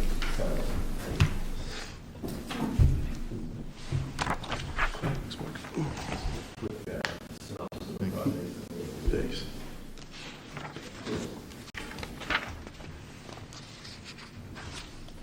So before Mike jumps into this, funding for the 558.5 thousand, oh, sorry, fires, 530. 539. That is or is not part of the, It would That's- be funded with the ambulance. Ambulance fund, so that it would not be coming out of general fund revenues. Okay. Incidentally, Chief, not to go, just to make sure that there isn't, I mean, you guys call things different, but your ambulance thing is called emergency management, and it's got like 2 million bucks. Okay. Yeah, emergency medical services. Yeah, emergency medical. I kept saying, where's the ambulance? I'm looking for ambulance. I can't, and I'm looking straight at this. So, I mean, I've got it pretty well down to what you can have by today, you know, so. Perfect. Great. All right, Chief, go ahead. All right, so the first project that we're looking to do is we have two F-550, they're essentially mini pump trucks that we use to fight brush fires in the area, so in the springtime, but then they have a dual use at Gillette Stadium. They're small enough we can get around the parking lots and extinguish all the fires that we need to, the barrel fires and car fires that we have throughout the year. They also respond to medical emergencies on the campus of Gillette Stadium. Again, they're designed to be small enough. One of the issues we got these trucks in about 2008, 2009.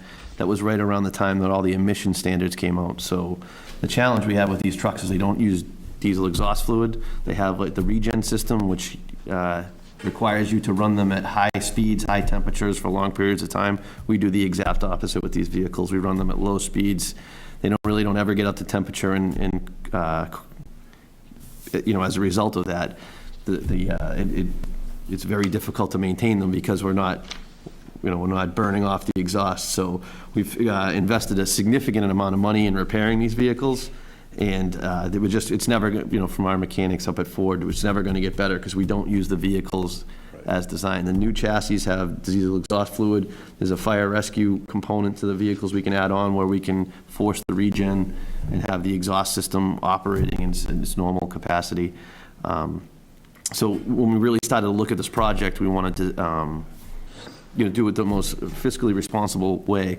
So really, if we were going to buy 2 new vehicles today, it would be about $600,000, and we would probably build the exact same thing. So working with our mechanics, we looked at them and said, why don't we remount the boxes just and buy new chassis and just kind of refurb them? So we talked to some of our fab shops, and I think we can do that for about $230,000.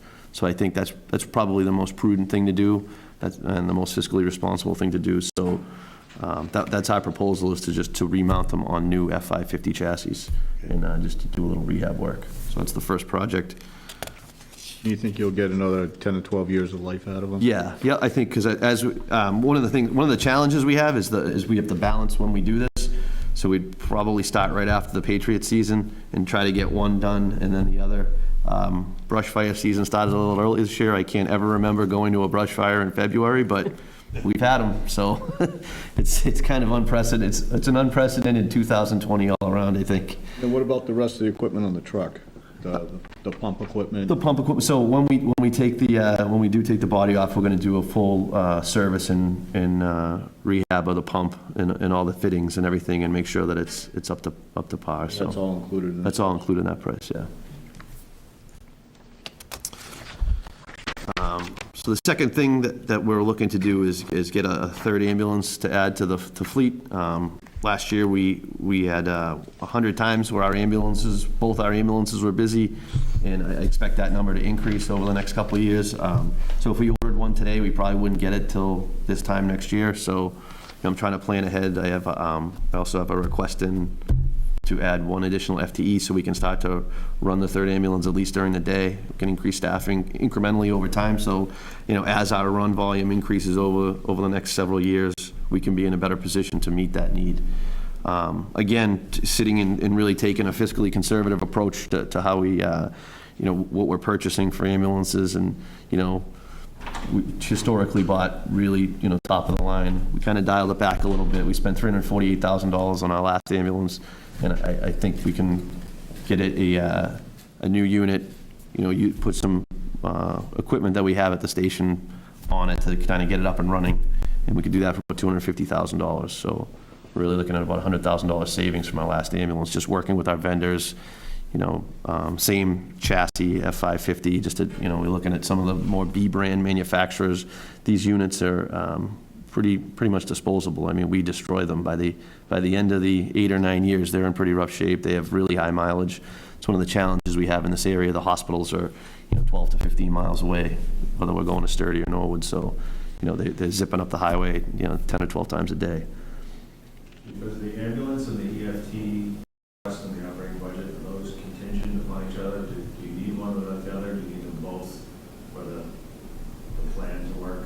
Ultimately, we have a mechanical spare ambulance now that we keep in reserve, but the vehicles require frequent maintenance. So we need to have 2 ambulances in service. So we could theoretically use that, but for example, our ambulance is going to Rodman Truck Center Monday for an oil leak. It'll probably be there all week. So we're going to lose that, so we'll be running the mechanical spare. So I guess. So the third ambulance is not contingent upon the incremental EMT? Oh, yeah, so, yeah, we wouldn't be able to, we wouldn't have enough staffing to run the third ambulance without that incremental EMT. We're just looking at running that during the day. That was the proposal. So with the third ambulance, you need the incremental? Yes. Yeah. That's okay. Yeah. Yeah. Otherwise, we'd be spread too thin, because we still have to provide a level of fire protection. Oh, okay. Seth, the question you're asking though is getting the third ambulance as a replacement to the backup mechanical one, an option too, as far as having 3 good ambulances? Yeah, I'm just trying to understand that in terms of, are we gonna be running, do we still have 2 in backup, or are we running 3 now? And So we'd be running through, if this all gets approved, we'll be running 3 during the day With a backup. with a backup. So the backup is this. Right now, you're running 2 with a backup. Yes, This would be a third for a backup. that's correct. so you couldn't do the third without the incremental. That's correct. Third with a backup, I should say. Yes. So, and again, we really were thoughtful on how we were, our proposal and how to best fit it into the budget, obviously. The last thing is, part of our, just this vehicle, an SUV that's identified on a long-range capital plan as being up. So it's just, we will be replacing a 2014 Chevy Tahoe, and that actually would be coming out of the apparatus revolving account. So we bill for vehicles that go to Gillette Stadium, there's an hourly rate attached to them, that goes into it. We use that to offset some of the maintenance costs and replacement costs of some of these vehicles. So that's where that, we propose that funding would be coming out of. Apparatus. Yes, apparatus revolving. What funds that, Chief, for everybody's benefit? So we send the different vehicles from the fire department to the stadium for events, part of the contract, and the town has this, with the stadium, part of the payment taxes with the tickets and everything. Part of that agreement is that they pay an hour, I think it's $25 an hour for certain vehicles to be up there from the fire department. Okay. How much do you have available in that account? Do you know? I believe it's 110,000, 104,000. Either around that, I mean, I might be off on the change on that or whatever, but it was about 100 something. Because that was my first ambulance account, so what happened to all the money? So, yeah, so. They have two CapEx accounts, Yeah, apparatus and. and then the ambulance itself, yeah. Which in and of itself is unique. Yeah, we're very, gives you the ability very to fortunate. replace that equipment, which is great. Yeah. It's not impacting the general fund revenues by doing that. So tell us a little bit about so turning to the next one, which is the apparatus floor. Yep. So this is so I still own the, even though Chief Grace was able to get rid of dispatch and pass that off, I still own the building. Yeah. So as part of the public safety building operation and maintenance, I work with Tony, and we identify different things throughout the year to perform maintenance on, and we work together on, managing the custodian and making sure the building's kept up. One of the things we identified was having the floor, the apparatus floor. It's a significant area where we store all the vehicles. That was supposed to be sealed with an epoxy when the building was built, and it was value engineered out as they went through the building process. And since then, the floor started to deteriorate in some areas. We have spalling of the concrete. It's created kind of holes in the apparatus floor. I've enclosed some pictures if you have in your handout. But so talking with Tony, he recommended that we put in to fix the floor and then seal it. That's the industry standard now. Plainville, Rentham, Sharon, Mansfield, and Walpole have all built new fire departments. All of them have an epoxied floor. It's slip resistant, it's oil resistant, so the oil doesn't penetrate into the concrete. And it prevents the spalling that happens as water gets in and expands, it pops the floor. So we have a proposal of, I think we got a price from Boston Flooring for $98,000 to do the entire apparatus floor. If we wanted to, we could cut out, they're gonna do the maintenance shop too. They said that would be about $30,000 if they came back, but since they're gonna be there and doing it, that they would do it for $16,800. So that's a total of $98,000. But we could save $16,800 if we omitted the maintenance shop. But Tony felt that this was necessary.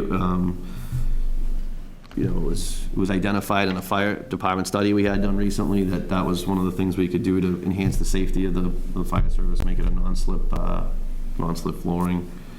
And, you know, the members of the advisory committee that I met with came out and saw the floor, and they all agreed that it was kind of a no-brainer. It was one of those, it's gonna need repair at some point.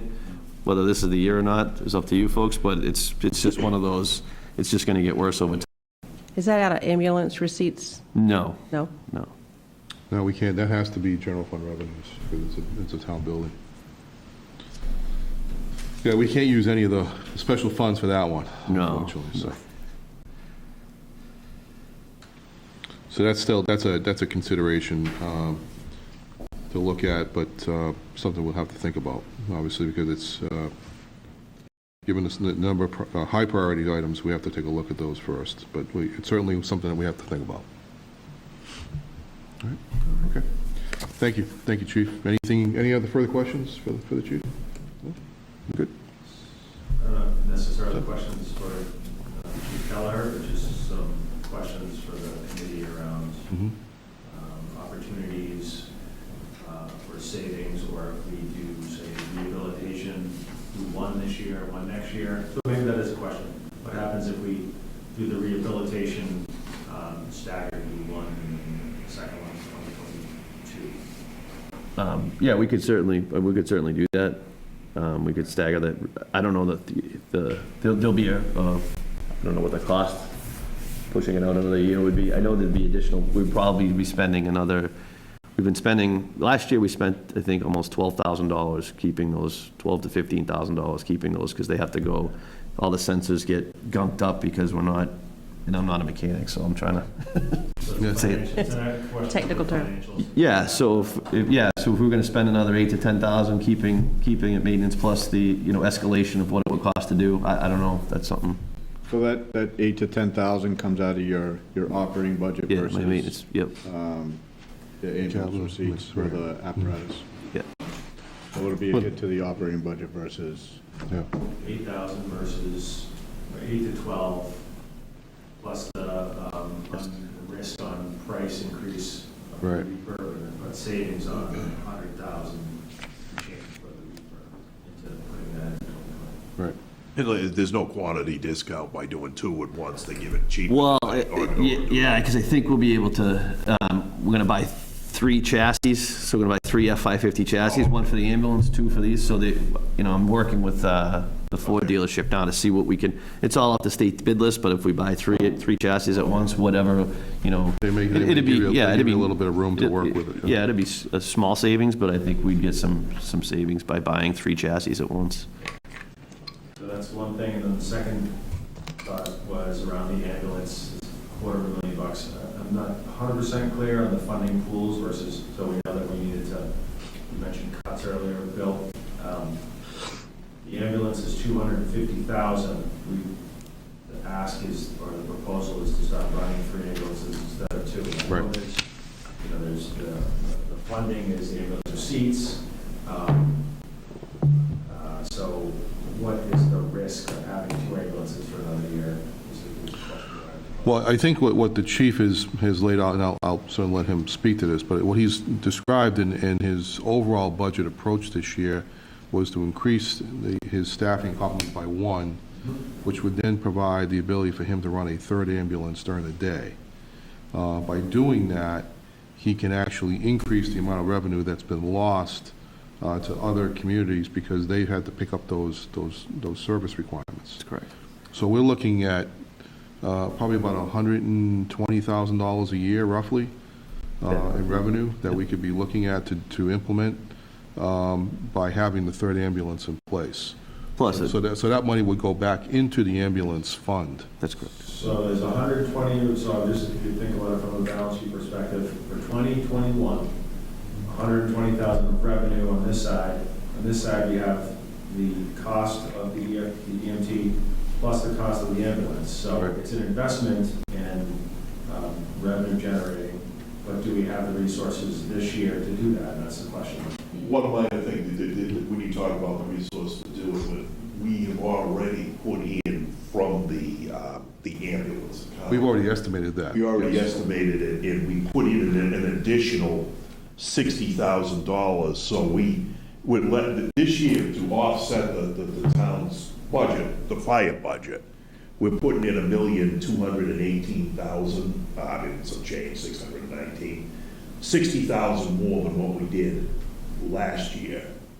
And the 60,000 to compensate for the extra EMT guy to drive the car. Yeah, so I guess I would definitely need to like see the numbers to really understand how all of those moving pieces work, but I'm just saying, from a broad town perspective, we have funding pools and we have costs, and so if we just think of it from a town, larger budget perspective, this is costing a significant amount that we're going to be able to Recapture. generate in 2021. So while it feels like it's the right thing to run 3 ambulances, if 2021, if we don't have the resources, broadly speaking, Right. that's just. So the short answer to that, the answer is yes, we do have the resources right now in the fund to pay for both the ambulance as well as the individual. What we're looking to do is actually to increase our capability of growing that fund even more into fiscal '21 as well. So there'll be offsets as well, but even if we were to not generate any revenue, we still have the capability of paying for that this year. In fund, let's say in this For one, next fiscal. but in this fund, like in the ambulance receipts fund, we're talking about a different funding pool here. Yes. CIP, but it's still, right? No, because well, I understand your confusion. The funding for the ambulance, the 2 ambulances, actually, the 2 ambulances, The 2 squads in the ambulance. squads ambulance, are all coming out of the ambulance fund. Right. All right? So the third is the staff command vehicle, which would come out of the Apparatus revolving fund. So this is not going to affect the general fund revenues at all. And those accounts, those have a balance in them now that can support these capital So the point requests. is, even if we're looking for savings, or we need to make cuts here, but we don't need to make cuts over here, I'm just saying it's all in the budget. But Yeah, this one has very specific limitations where we can spend it on. You can only use it for ambulance-related services. So it probably would be better if we didn't list it in the middle of this. We'd probably put it almost like a revolving account. And put it as opposed to affecting the, Right, because if general fund if we're revenues. saying we need Yeah. to find X $230,000. Yeah, exactly. We Right. can't find it in here. See, I already took that out though, and when I looked at my spending Yeah. ability, I already You have considered the that. math, and I'm trying to. Yeah, I already considered that, yeah. Because at the same time, we're losing revenue by having other towns have to pick up these calls, correct? Right, yeah, and the rate goes up every year, the run rate goes up, so last year it was like 100 runs, this year we're trending up, especially with things like 22 Patriot Place opening. Right. Those are all drivers of what drives our business. We haven't even looked at what that run rate will be, because it just barely opened. So Right. once we have an understanding of that run rate, we're gonna figure out, it's conceivable we could have at least 1 run a day. Yeah, that wouldn't be out of question. yeah, that would not be out of the realm of possibility, Right. especially lately. Right, exactly. So what would happen, I don't want to get off on it, then, what would happen to ambulance receipts if we didn't spend it all on trucks and? You keep it. It would continue to grow. The fund would continue to grow. You had something to use it on. Really? Yeah. That's actually a statutory law, it's not a town. Yeah, that's not unique to Foxborough. Yeah, it's everywhere. The ambulance can only be used, they allow us to offset the fire budget because I think, 75% of your business is ambulance runs. Yep. So that's why we're able to take the $1,218,000 and put it towards the budget, okay? But just for your own thing, there was, as of the 12th, there was $2,130,000. We're taking $1,218,000 to put towards the budget. We're gonna take, I assumed if we did all 539. And what really put us in a position to be able to do this was getting the federal government to pay for that ladder truck. We were being very conservative in spending that money because we were saving we were going to spend over $1 million for a ladder truck, and the federal government paid for $850,000 of it. So we were pretty fortunate. That was a big offset. So that that allowed us to move ahead with some of these other projects like the 3rd ambulance, which we'd be waiting on. So with town meeting in mind, I guess, I think I'm getting it and understanding, but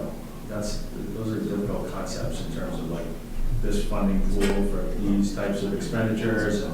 So to have that story be like real crisp when it goes to that. No, I think that's a fair point. So I was actually going to ask the chief, because this question comes up a lot. And people say, well, you know, why does it cost us why does it cost me to pay for an ambulance that the town pays for? And the answer is, it's actually a little bit more complicated than that. Yeah, it's a little. And I think it would be helpful, because we're live on TV right now, could you just explain that for folks, because that question comes up a lot. Yeah, sure. So the way the ambulance, so the town chose to. Gentlemen, could you just, this is an important thing we should. Yeah, many years ago, the town chose to serve the public with an ambulance. That was something that was decided back in the 1940s, I think. I think since the 70s, with the onset of insurance and everything else, that they billed some nominal amount for the ambulance over the years. That really became enhanced when the town chose to provide paramedic service back in 2000. So there's rates that are allowed to be collected based on Medicare standards set by the federal government, and that's what we use to augment and use that money to invest into the fire department to provide ambulance service. So as that grown over the years, and as the service has really increased again through the availability of paramedics for the town, billing that has grown. So and all that money gets reinvested back in, so essentially, yeah. So we get about $300,000 in expenses. 100,000 of that 300,000 comes from the ambulance, and about $850,000 of our $3 million salary line comes from ambulance receipts. So really, the total investment from the town, tax-wise. I know it's all the town's money, but just if you really look at it, we fund about a third of our operation. All general fund revenues. That's correct, yes. Yeah. That's probably the best way to describe it. Yeah, absolutely. It's general fund revenues plus the supplemental money that comes from ambulance receipts that helps keep that program running at a high level. And that's on an annual basis. And then when it comes to sitting at this table, and I think you're absolutely correct, if we should probably break it off and have that listed separately, because so on an annual basis, about a third of the operating budget is supplemented by the ambulance. But then annually, all of our capital is funded by either that or, some of the smaller vehicles. The apparatus revolving. So again, when it comes time to make a choice of a school bus or a front end loader and a fire truck, you really don't have to make that option, you can, because. And something, Chief, there's something you just said, and it's very subtle, so I don't know whether somebody at home would have caught that, but if a third of your operating budget, in this case, it's going to be $1.2 million, is funded by the ambulance account, that frees up for the rest of the budget $1.2 million that we're not raising. Yeah, because, that we can use for other things. Yeah, philosophically, you can look at it multiple ways. Is it, some people view it as a double tax, but if you think of healthcare more as, from a business perspective, those Mass General, Norwood Hospital, you have health insurance, most people have health insurance or Medicare, and they fund these types of things. Over half the people that use the ambulance don't live here, they're not taxpayers. Right. So it's kind of another caveat. We have a lot of interstate highway, we have a lot of doctor's offices and different things that bring people to town. It's like a tourism type. It is almost like a tourism thing, so it's not all on the back of the taxpayers. So the other comment that we get a lot is, if we get that funding put in, why can't residents of Foxborough have a reduced rate? So explain how that works. Yeah, so we have a contract with Medicare, and that's with the federal government, so we can't arbitrarily charge and not charge certain people. That would amount to Medicare fraud, essentially. Right. So there are things that we're able to do with our citizens who have private insurance, as far as their co-pays. So we waive the co-pays for taxpayers and residents. We're able to do that. Okay. So there are offsets that we do for our taxpayers within the confines of the law and Medicare. Yeah, but as far as we can't have two separate rates. We're not to do certain things within the confines of that. The rate is the rate that's set by Medicare, and we have to use. Yeah, yep, and then what we're trying to do is it's complex, and we could talk about it for most of the day, and I still don't fully comprehend the whole picture, but as far as, you know, how we set our rates is we're trying to recoup what it costs to run the quality of service we have. Right. So, and it's what's reasonable. Our rates are cleared by Medicare, they, you know, so it's not, we're not charging, you know, we can't arbitrarily charge whatever we want. You know, they're within the confines of what Medicare allows. There's strict limitations on how we can do that. Yes. Yep. Okay. Other comments, questions? Hey, Chief. All right, enjoy the rest of the week. Thank you. All right, Chris, you're up. I know, you're trying to heat up. Just turning it on.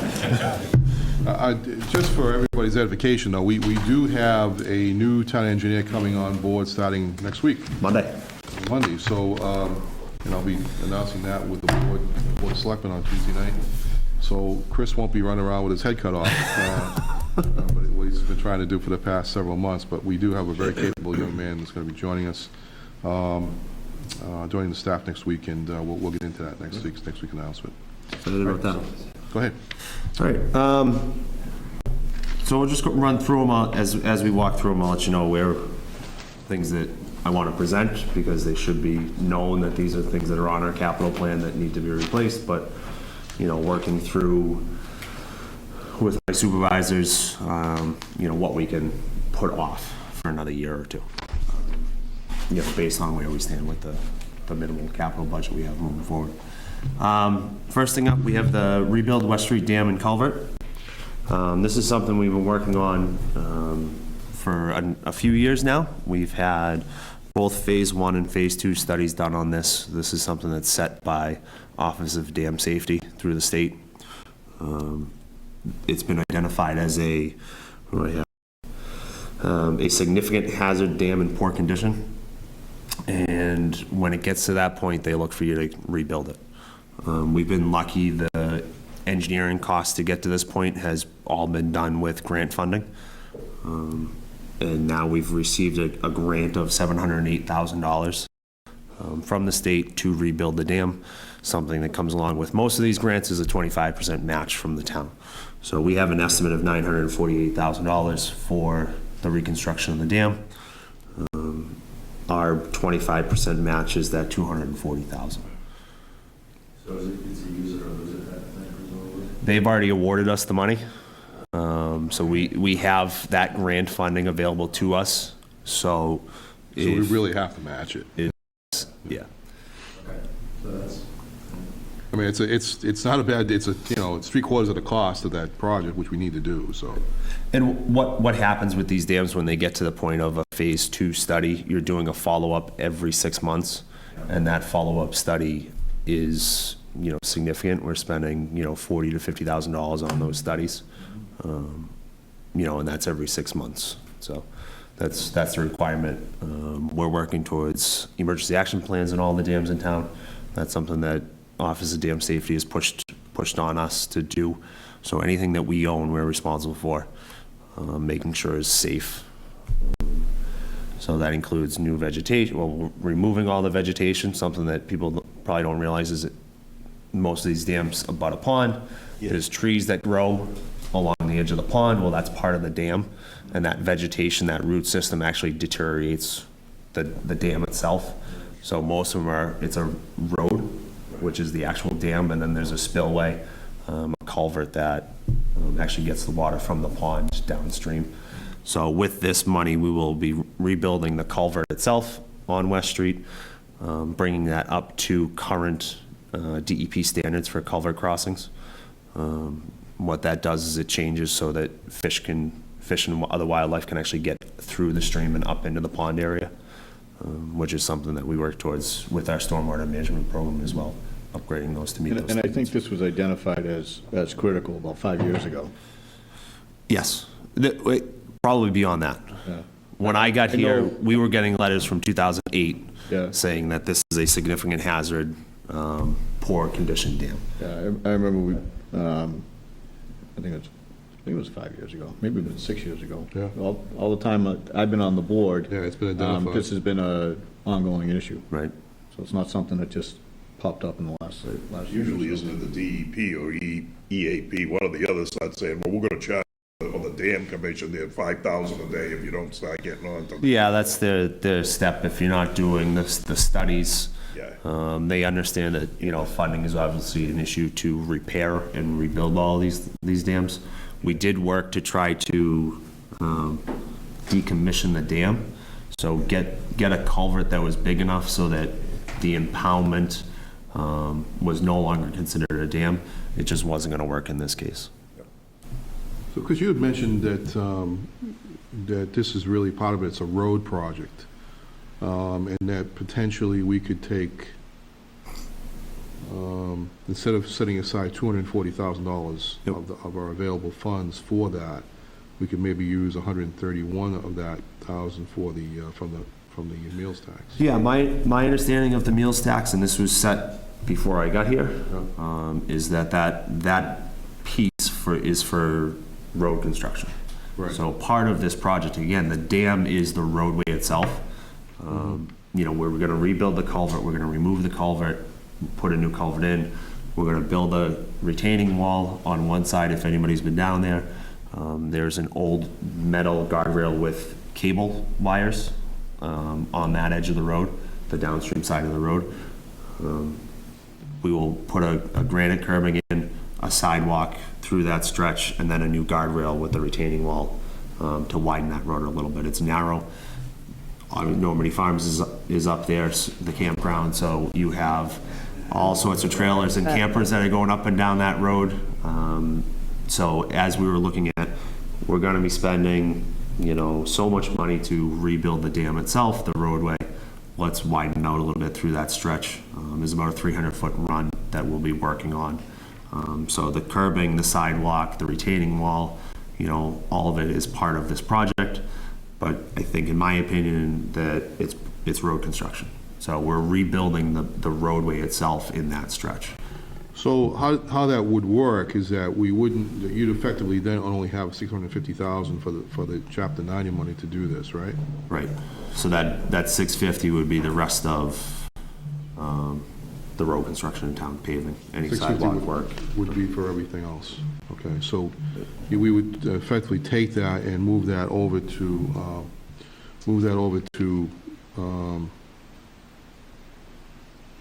I so think the 240 would then be reduced to 109? 109, yeah.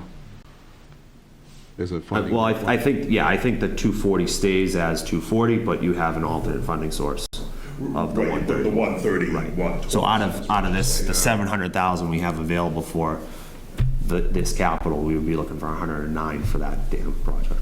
I see.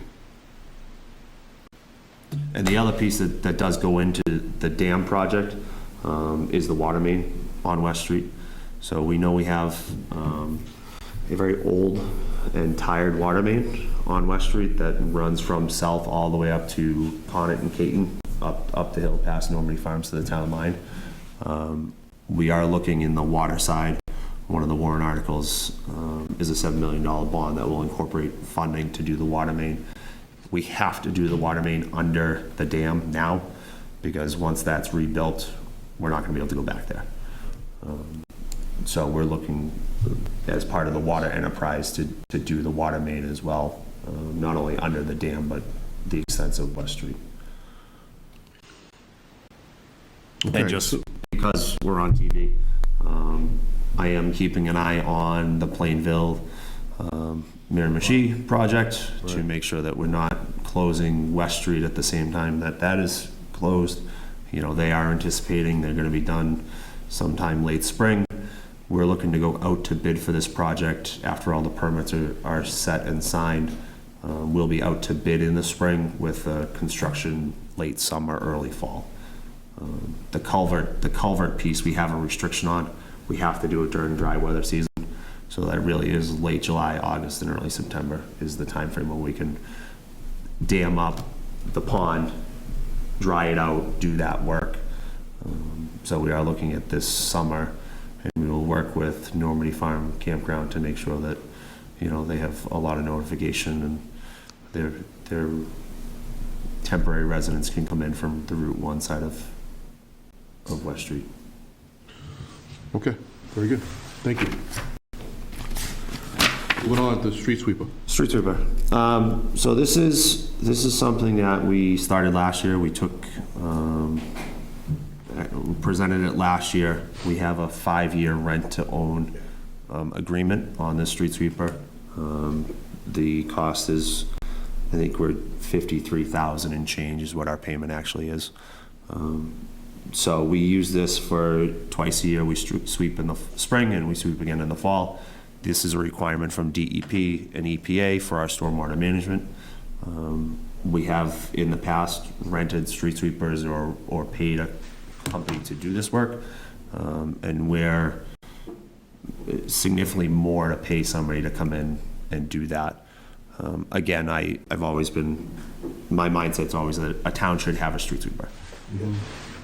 You know, it's something where we had a water main break this past week, and that street sweeper went out after the repair was done, road was patched, and went to the street because there was all sorts of sand and silt, you know, spread out along that roadway, that you would spend several hours, if not a full day, cleaning up, you know, by hand or with another machine. So the street sweeper went out, cleaned up that roadway. Something that, you know, around the common and downtown, uptown area, around the common, I'll say that, could stand to, you know, once a month, every other week, you know, get swept. And I think as we build that area, and it gets a little more lively, that's something that we'll definitely do. So those trucks are effective then? Because I see the street sweeper with the thing spinning, you can't really tell what it's doing, like if it's doing a good job. Yep. But you're saying Yeah, I mean, the big thing in the spring is to get we're not using sand anymore when we salt. That was one of the big issues, is that the sand would sit on the roadway, so you'd pick that stuff up. You know, we're picking up any salt residue. You do put a little bit of water down for dust control, but that helps get the salt up off the road in the spring. Leaf collection in the fall is big. We try to wait as long as we can without pushing into freezing temperatures and getting into snow season to sweep. The catch basins get clogged, and this definitely, you know, picks up most of that leaf litter in the. So you're getting less damming of water areas. The drainage of the system is working actually much better because of that. Yeah, because leaves and pine needles are great at clogging catch basins. Right. And most of the times, you know, if you drive around, you'll notice we have yellow paint marks on the ground where a catch basin is, so you can go, you know, out towards the middle of the road and know exactly where that catch basin is. Because if it's under, you know, 6 inches, a foot of water or snow, you know, you're going to struggle to find it. So this would be year 2 of this 5-year payment. Okay. All right, moving on. So we have a DPW facility study. We have a garage, I think I've got 2 different numbers here, but was built prior to 1950. So that's now 70 plus years old. There are pieces of the block, cinder block structure that are falling apart. The corners of the building are starting literally the blocks are falling in place. The inside of the building has been status quo. We have made some minor improvements in the mechanics bays to make that space more usable. But we know that we don't meet OSHA standards for the majority of the building. There is no shower facility for the staff that works there. So these guys, if they're, you know, dirty and dusty at the end of the day, covered in oil, or, you know, working in a catch basin, you know, the guys that are on the fields weed whacking that are covered in grass and dust at the end of the day, they go home that way. They get in their personal trucks and they drive home that day, because there is no shower facility for them on that site. There's a small locker room for them to change and keep work clothes there. The kitchen facility is a plastic table with 4 microwaves on some countertops that they've found somewhere along the way. And this is where most of them eat lunch. Snowstorms, you know, we bring food back there during snowstorms, and that's, you know, they're living in this space. So this is something that, you know, it's been on my mind for a few years to get somebody in there to see what that building needs. Look at all of the operations that we run out of there, how many pieces of equipment we have that function out of that space. And put a study together that says, this is how we can refurbish this building. It's a solid building, and it needs some work on the exterior. My understanding is it never received actually a coat of paint. It got primer at some point in time, but they never painted the block of the building, which is probably why it's starting to deteriorate the way that it is now. Bill Euchner, while you're here, would you mind coming up for just a second for this? So this is, Bill is obviously plays two roles as chairman of the building committee as well. So Bill, this is probably the last major facility that hasn't been renovated, right? Other than the Taylor School? Taylor School and this, would be the last two. Okay, last two. So we've not spent any, we've spent some money on it. We built some storage capacity at the facility, but really not on money on the building itself. We built the additional administration building, and we built the storage, salt and sand storage facility, and then we also built the additional storage capacity in the back. Yep. But that was all, that's been done in the past 5 years. Yep. But we've not done anything, we've not spent any real money on the building itself. Right. Right. In reality, we haven't spent any money on the site. Yeah. You know, you understand this also is our bus yard. Right. So the paving, I mean, the guys have been great as far as trying to patch different areas and stuff, but I think you're looking at a total project, which would be the maintenance facility and its surrounding areas to understand what you really need to do. You may do it in pieces, but if I were, looking at a study like that, I wouldn't be looking at just the building. I'd want to say, what's the total cost it's going to take to resolve renovate this the for the inside, town on a yeah. long-term basis? And again, like we've done in every other project, you can do some things in pieces, but at least know what the plan is. Yeah, we should have a plan. I mean, right now, we don't have a plan. And I think that's a building that has been, left to, in a limited capacity for years, and we're at the point now where we probably should be doing something about it. Well, I think all of our buildings, one of the things we've explained to the town, and I grant you, we can't do, probably Council on Aging and this building and another, and the Taylor building, in the next couple of years, funding-wise, but what we've said to the town is we would develop a plan over time that says, what's it going to take and what's the timeline going to be. I think we've done pretty well, obviously, against that when you look at all the facilities that we've updated, but this is one more piece to that, so. Yeah, we need to have, I mean, one of the things that we spend a lot of time is doing a strategic analysis of all our facilities, and this is one of them that hasn't been, we haven't spent a lot of money on that, nor would we spend money on, of course, senior center and community facilities. But I think in the Taylor School is the last one. Yeah, and I would say this building is more like the Joint Public Safety. This is a 24/7 building, especially during crisis periods. Yeah. Obviously, it runs a regular day during the normal year, but snow and ice and stuff, it's 24/7, has to be operational. I know we've done minor things like the generator, I think, was recently put in there just to give them some capabilities they wouldn't have had previously. But again, there's a lot of things when you look at a building like this. How much of it can you reuse, and how much do you have to do something different with? So.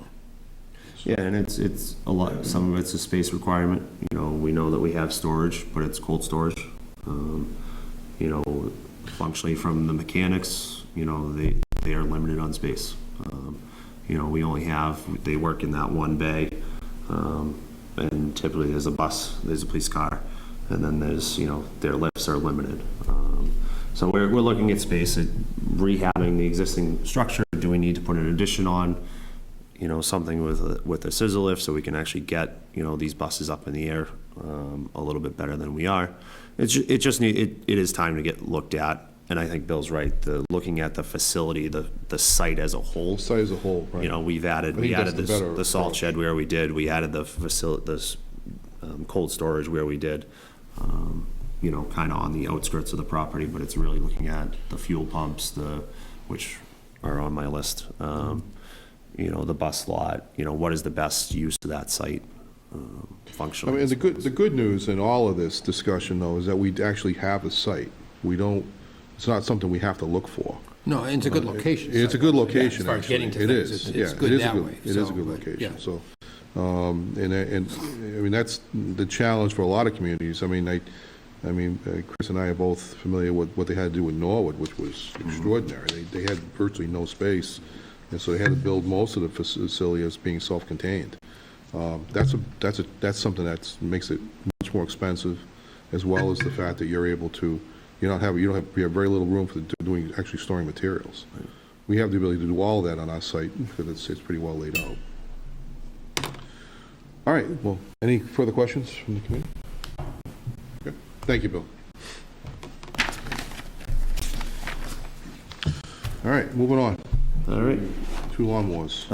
So 2 lawnmowers, this is one, Tree and Park, they're out on these fields, they have over 200 acres of fields, green space that they're maintaining. Not only fields, but the common and other green spaces around town, around town hall and other buildings. We will cut this one in half as a request. We have 2 lawnmowers that we were looking to replace. One's a 1998 and the other's a 2008. Speaking with Dave Laliberty, we're able to, if we need to get by with one of the 2, we can get by with a replacement on one. So I think we can cut this from the 35 down to 16. Okay. 16. Okay.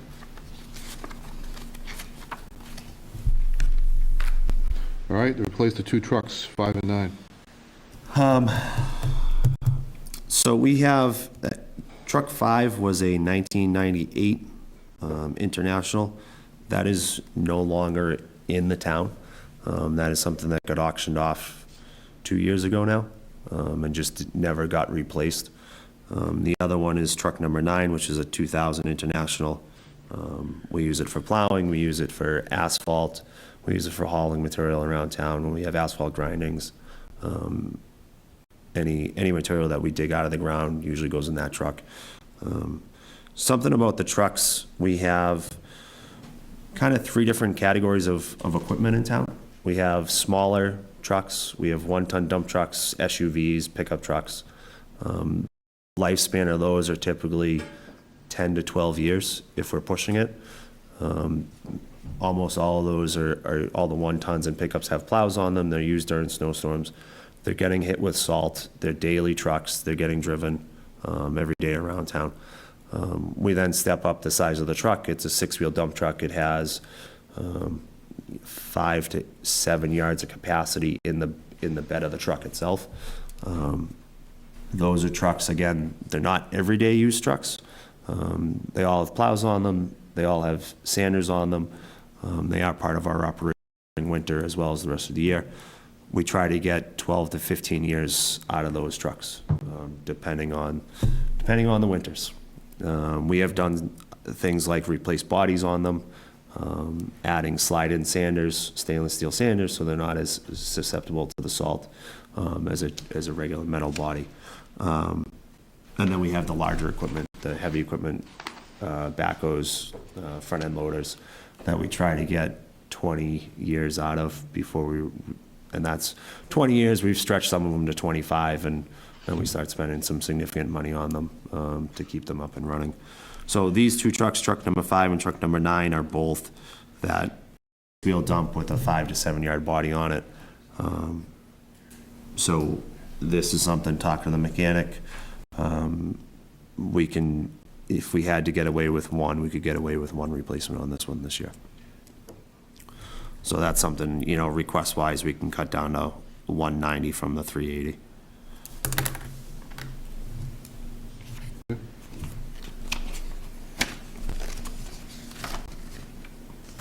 Replace any questions from the committee? No? Replace 1 5-ton body and 2 slide-in sanders. So these 2 trucks, we are replacing, we have truck number 4, which is a 2006 International. So that puts that at 14 years old.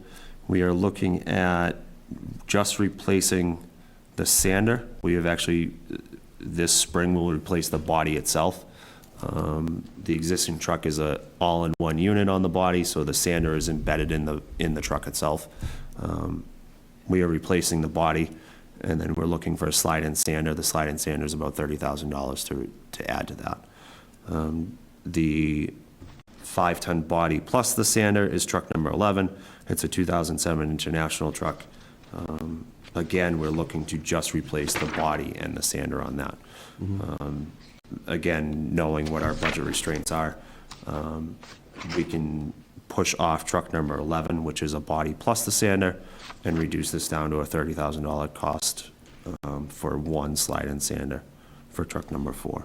Okay. So we go from the 90 down to 30 as a request. All right. Questions?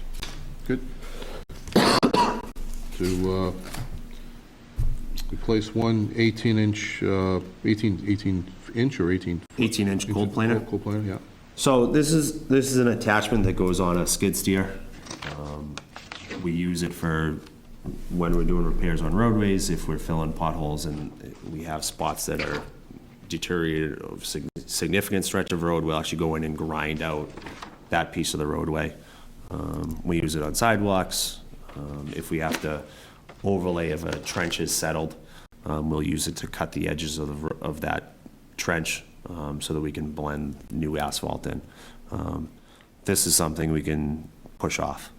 So, again, I want to present the items as these are things that are on the capital list. We do need them. But knowing where we are, we can remove the list for this year. Okay.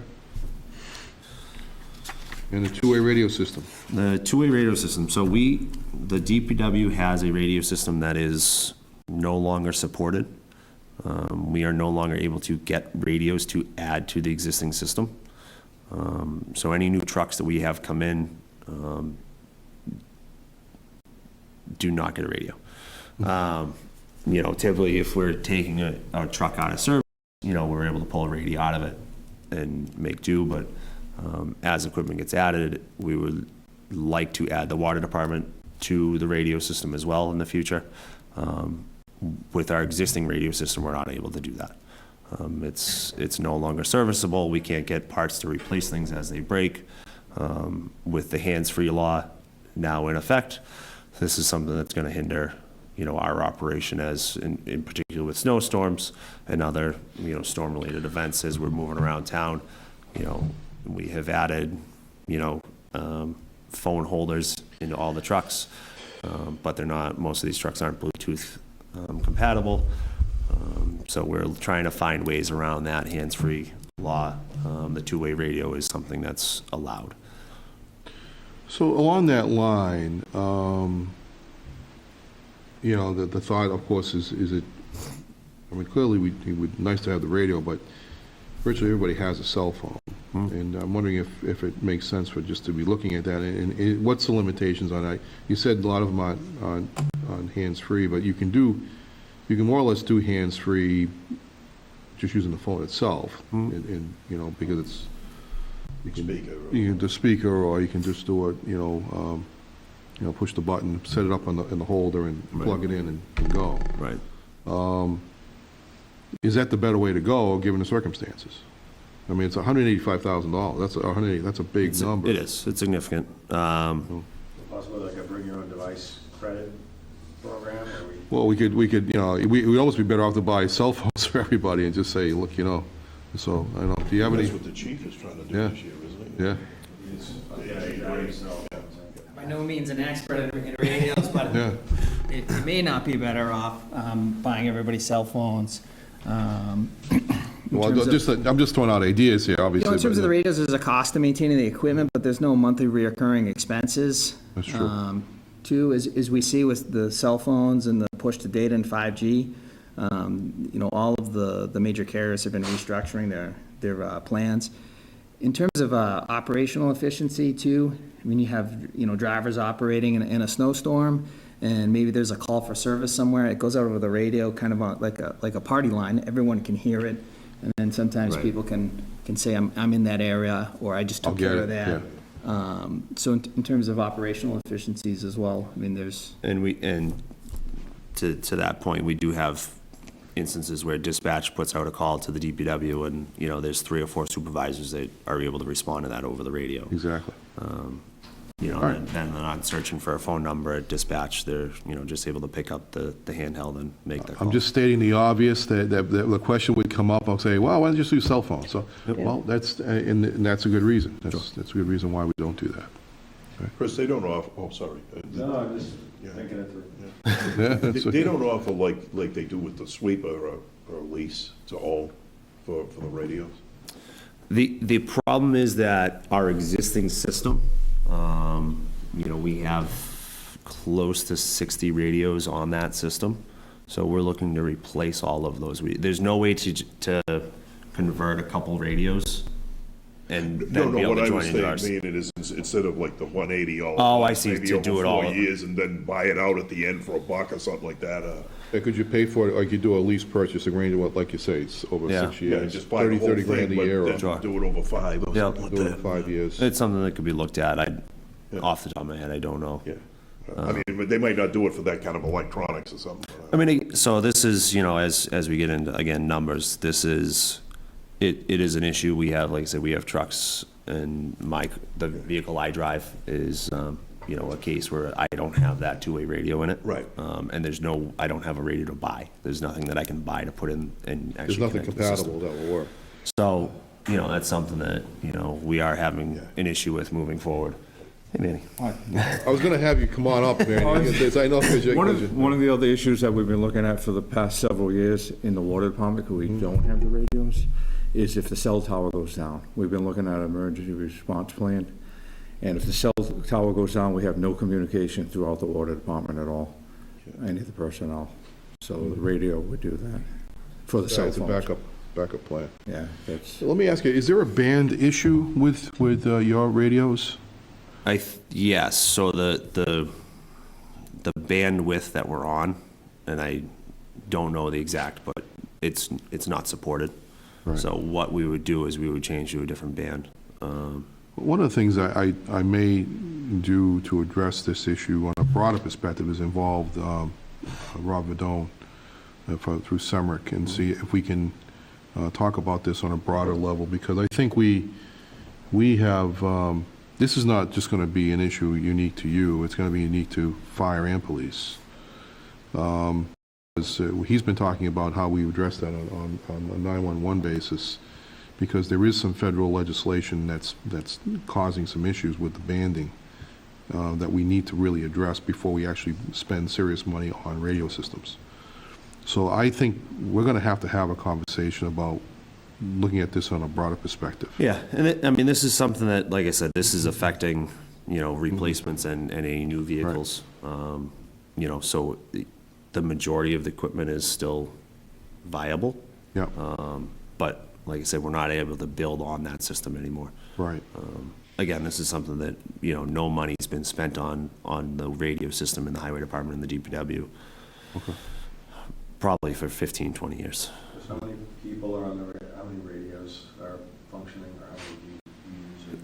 We probably have 60 radios spread out in the system. You know, like I said, we would look to add, Water has 14, 15 trucks that we would look to add into that system. So make it up as we to go, up to yeah. about 75 radios. I was thinking about the math of, okay, so that's way more people than I thought. 75 radios, and if people, everyone's got a cell phone now, so they're all having a radio and their cell phone. I mean, they're for different uses, but 75 times, say, a credit of $25, $20 a month for people to use their own cell phones. That's $15,000 a month, 15,000 times 12. I'm just trying to compare that math to 180,000 there. Yeah, so if you're looking at 75 radios, that's $2,400 a radio. And that's a one-time cost, which they've been lasting how long? I mean, like I said, the system we have is 15 to 20 years old. So so even if we bought it over a 5-year period, it still has got 10 years of life beyond that. Right. Theoretically, you know. So I think I think to your point, Bill, it's definitely something that needs further discussion. Yeah, we should take a broader look at that to see what's the best way to deal with that. So we have our own band that works for all of us. And I would include probably Aaron in that discussion too. Yeah, police and fire, to make sure Police, everybody's fire, on the same. and have a communications subcommittee that would be looking at this to see what's the best way to address this. So But- does that mean that the 180 is probably not a 2021? I would think it's probably on hold. I mean, we do have a need, there's no question, but I think if we're gonna, it would be, I think it would be unwise for us to proceed with a purchase at this point without having a better understanding of of the capabilities, the long-term capabilities of the radio system. So, all right. Thank you. You can stay here, man, if you want. You don't have to, it's up to you. All right. All right, go ahead. Upgrade the fuel pumps. So, looking at, a study of the facility, just looking at the fuel pumps themselves, we have one dispenser that has two handles on it for diesel fuel, and we have one dispenser that has one handle on it for gas. That handles everything in town. So that's police, fire, DPW, school buses, senior center, inspections. Every vehicle in town fuels up at the DPW on those pumps. The dispensers themselves are, one of them's 12 plus years old. The other one is probably going on 20, the diesel dispenser. The concrete around the dispensers is cracked and broken and not level. So if you go to the gas station, you'll notice there's almost like a five-finger trough around the entire concrete pad. So if there's ever a spill within that concrete pad, it gets trapped in that system so that, a company can come out, clean that up. The concrete that we have will not hold anything. It'll run right off. It has, I don't know if it was It's ever. not fully paved around that area either, which is another problem. Right. Yeah. I don't know if it was ever level, but it is certainly not level now. We actually have the drainage, when it rains, there's, a 2-foot wide stream that runs down the parking lot, goes across that concrete pad and goes into the catch basin in the bus lot. So the concrete itself is all cracked. The conduit underneath is based on, what's exposed, all rusted out. So we were looking to remove the dispensers, remove the concrete, replace some of the conduit. Some of this, we'll do demo work on, we can do conduit work on in order to do these repairs.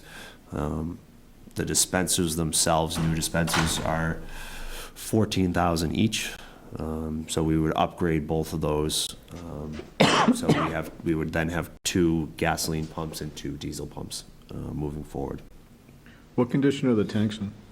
The tanks are good, as far as we know. We do our underground studies as required, and they are double-walled tanks. So as far as I know, we are all set on those. We don't have to replace those.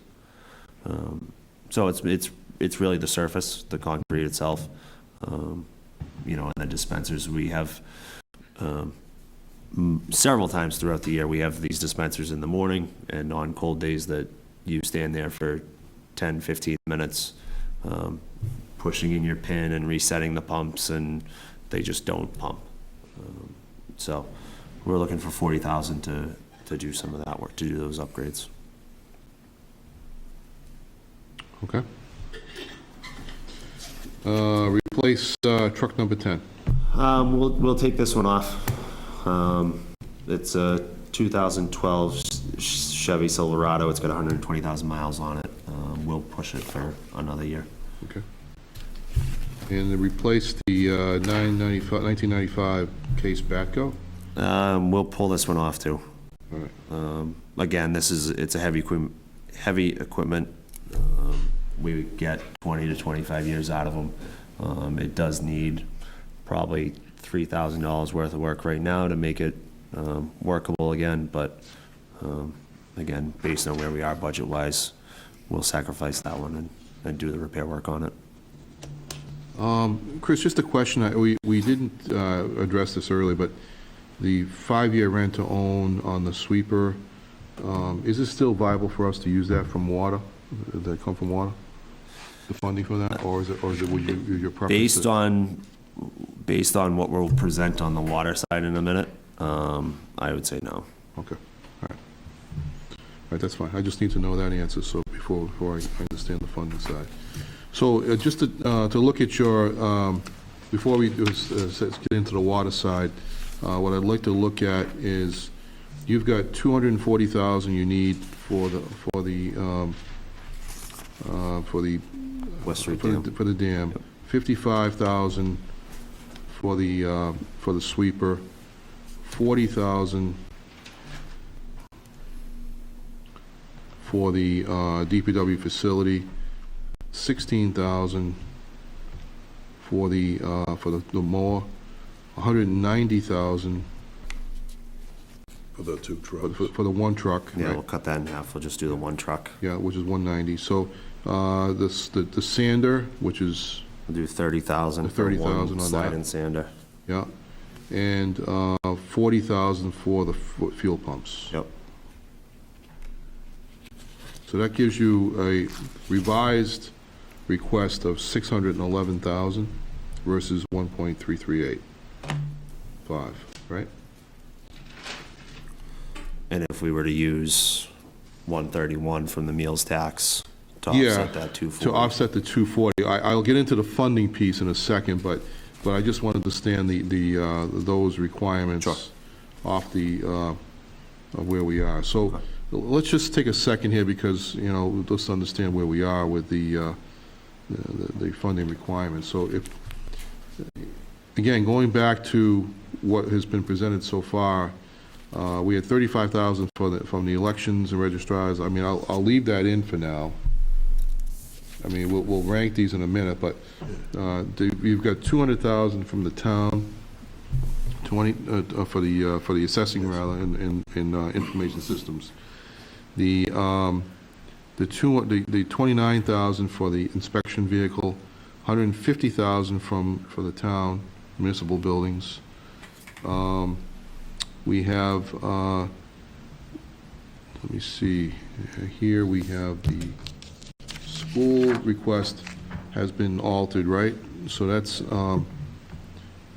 now, It's the one bus, half. yeah, 80,500. Oh, shoot. Should be 402,500. 402,500, thank you, Bill. 500. I'm going to disregard the fire because that's funded separately, so I'll leave that out. And then the public safety building is 98,000, right? Yes. Right? And 611,000 from public works, correct? Yes. So, George, can you just add those up for me, please, if you would? And just, here's my calculator if you need it. If you want to use that. You can do that.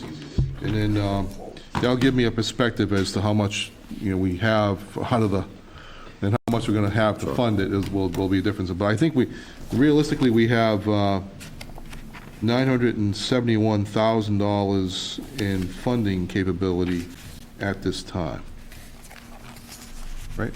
Because we 840 we had 840 from free cash and overlay surplus, right? 700. 700,000, but we also had the funding for the common, so that's on there. I took that off. I took that off altogether, so that's really So it's 700. It's really 700,000. You're right. So 700,000 plus 98. yeah, plus the 131. That gives us $831,000, right?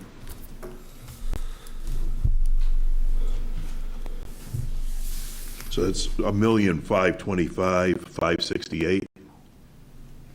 That's, I also took out that 140 for the. Right. So it's a million. How much? 1,525,568. 568. Yeah. And we have funding capability of 831. Yeah. Yeah, So that leaves, so just cut, just subtract that out, what's the cut we have to make? okay. 694, 568, 674, 94, 568, 694, 568. 568. Yeah.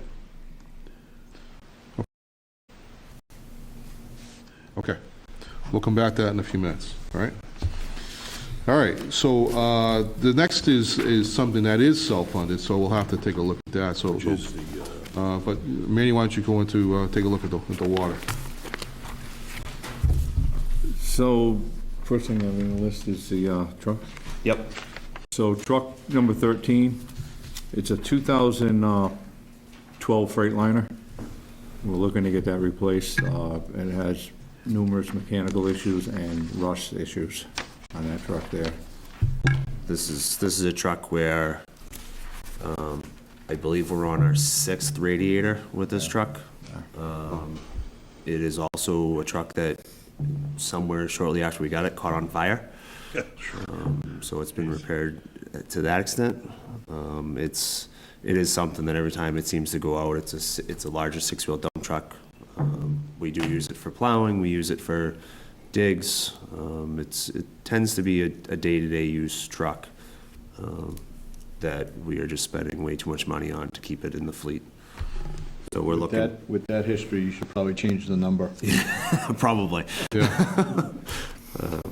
So we're looking to replace that. We're looking at like an F550 with an extended bed, a large body, something that we can continue to use on those digs to replace in kind, just not with a Freightliner. Okay. And the two trucks, including plow and liftgate? Yes, those two are just standard F-150 trucks. They're two-wheel drive trucks. They don't have the capability of having plows on them. One's a 2007, the other's a 2008. They both have over 100,000 miles on them. Does it make sense for us to do that, though, to make them four-wheel drive and put plows on? Yeah. So what would it cost to do that? How much more would it be to do that? They were running about, what, 60? They're proposing four-wheel drives. Oh, you're proposing? Yeah. The existing trucks are two-wheel drive. Existing trucks are two-wheel drives. And so you are including those, so you're They're going to be making, replaced with utility body trucks that we can store tools in. Okay. They're going to be four-wheel drive, and they're also going to okay, be. fair enough. Yeah, they're that's gonna what I have thought, plows yeah, on I was them. like, yeah. The two-wheel drives are pretty much useless. They have significant rust issues also, and they have higher mileage on them. Okay. Notorious for rusting, especially from that area. Right. So what we've been doing, we've actually been changing, and all the trucks we've been getting have been Chevys over the last couple of years. So the equipment mechanic supervisor, has issues with the Ford trucks, not only serviceability, but, the lifespan of them. So we've shifted to Chevys on all those vehicles. Right, and we only have one truck that has a liftgate right now out of the whole fleet.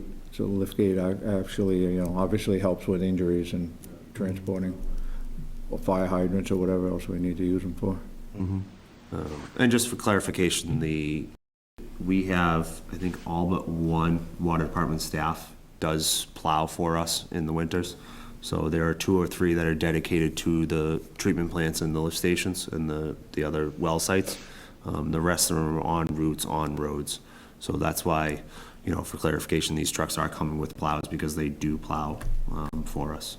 And it's a small upgrade. The cost of the plow for these size trucks is, $9,000, $10,000. And getting the truck outfitted with that is pretty minimal.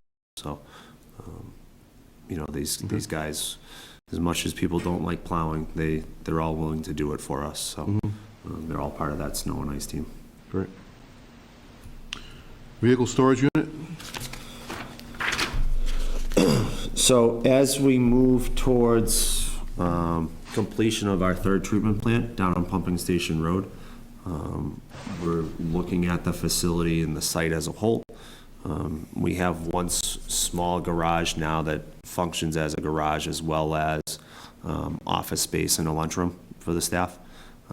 We've done small things. We've added a stove down there with a small kitchen area that they can actually prepare food here when they're overnight and during snowstorms and main breaks. They do have a shower. They did, internally, actually have a licensed plumber on staff. We've built a shower stall so that these guys can come in the morning, go home at the end of the day and shower and get cleaned up.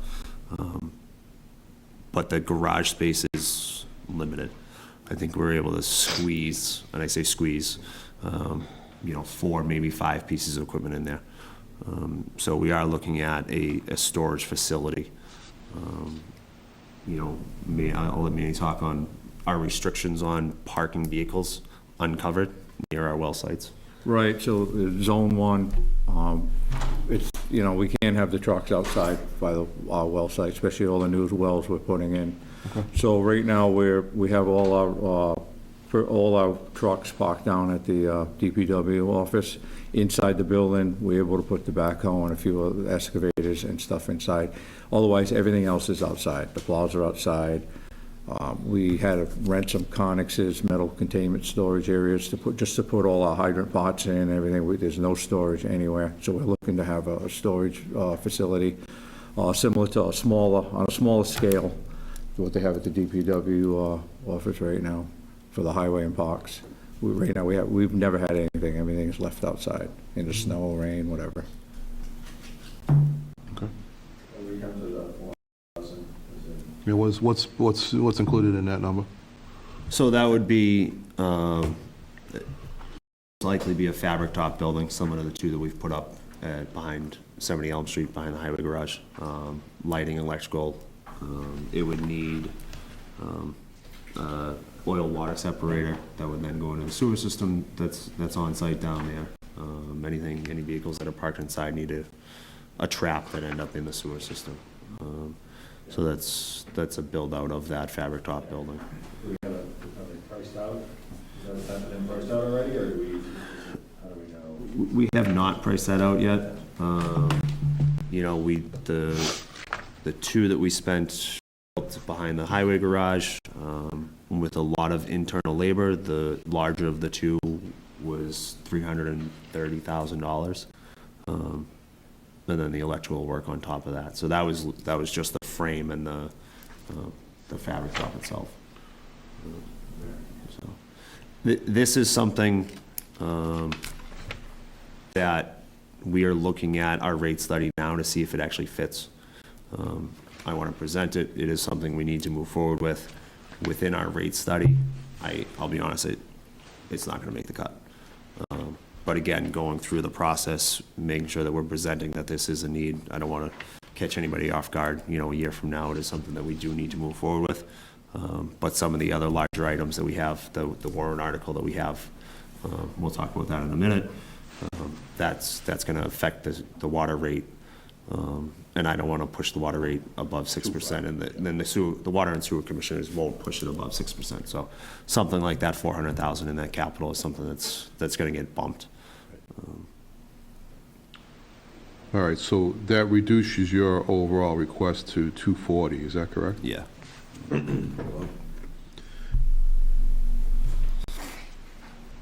right. So I just want to make that note, George. Yep. SCADA system? So the SCADA system's on the sewer side. So this would be funded out of the sewer enterprise.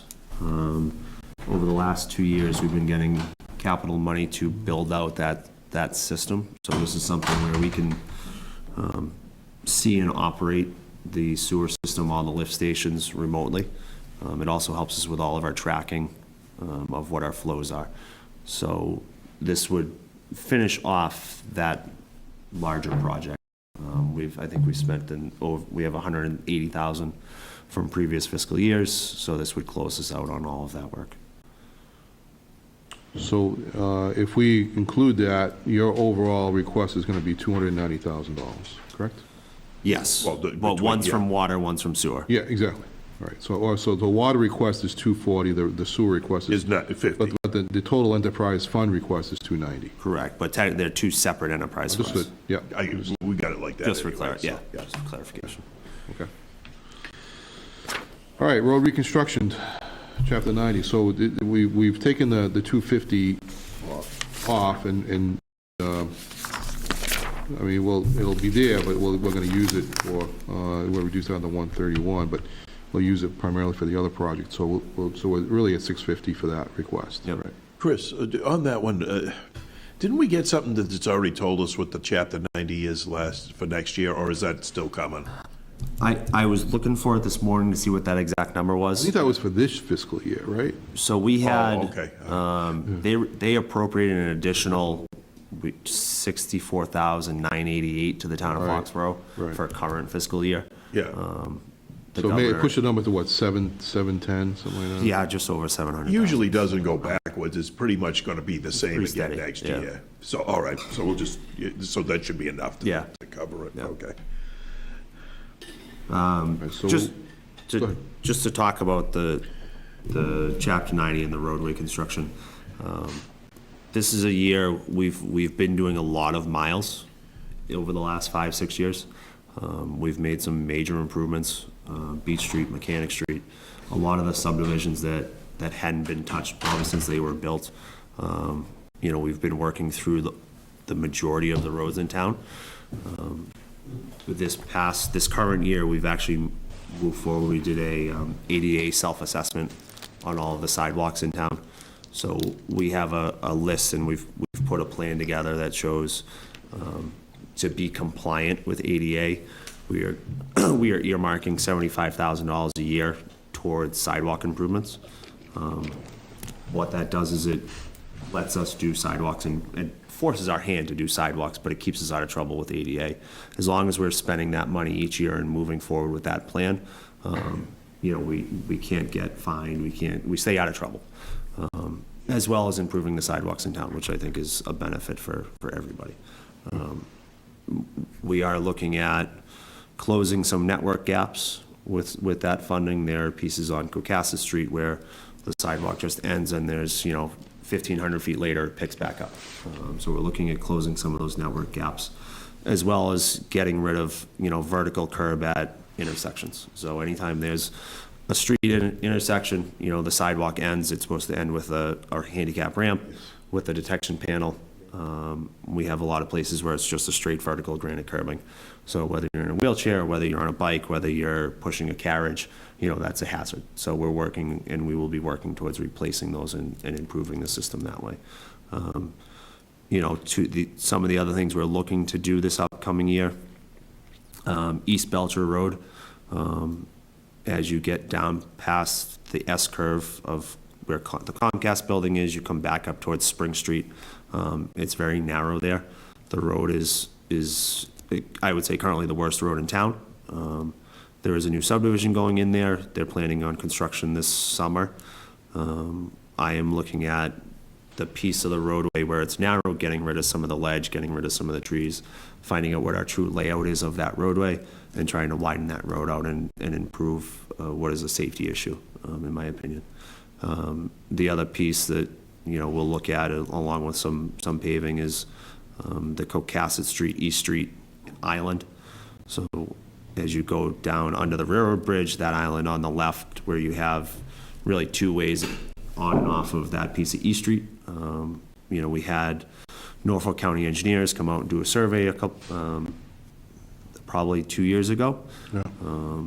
To show us what's actually on the ground. We will work on a design of that intersection to make it a true T intersection. Okay. That's something that there's been a safety issue. People blow that stop Yeah, sign. that's right. To be honest, since we put the flashing LED stop sign up, I haven't heard of any incidents in the last 2 years. But it is definitely something that needs to be improved. So we're going to work on that design as well. Whether we get to construction this year or not, I'm not sure, but we will work on that design as well. That's been talked about for a while. Around the common.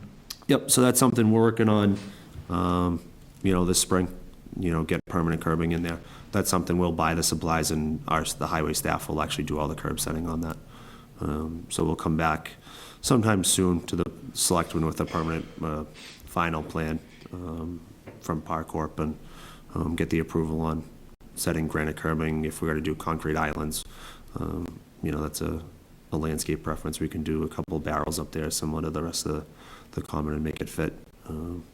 So, All right, let's moving on to the $7 million water system improvement bond. yep. Danny, what's that? So that's the 7 million, the tank and the. Oh, okay, so we're looking at getting a parallel tank up at the Hill Street, where our existing 3 million gallon reservoir is. That's looking at 4.5 million 4.5 for that. for that one, and then another 2.5 for the piping on West Street. The water main piping to go the length of West Street. Going further than the bridge plan that Chris was talking about earlier. So we have, right now in the system, we have 2 pressure districts. We have one on Route 1, which we consider our high pressure district. So the tank that sits next to the stadium feeds the pressure for that system. We then have a 3 million gallon reservoir that sits on the top of Hill Street behind Dudley Estates.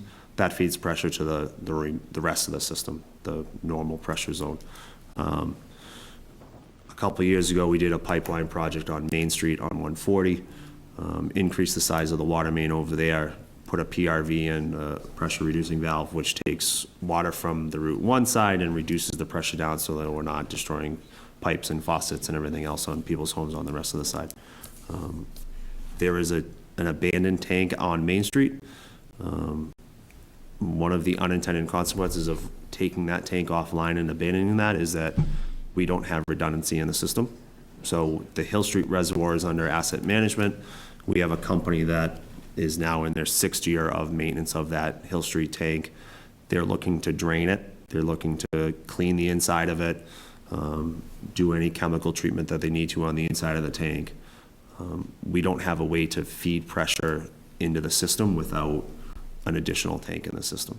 So this current fiscal year, we had $80,000 to do a site study, figure out where the tank should go. We have done that. We've worked with an engineering firm to pick that location. We actually met with them earlier this week. And we decided that up on Hill Street next to the existing tank is the right place for that tank. So that's something we'd like to move forward with and really need to move forward with to have redundancy in the system to go up on that site. So that's the 4.5 million of that. So we did the initial rehab on that Hill Street tank, the reservoir. At that time, we did have the Main Street tank was online.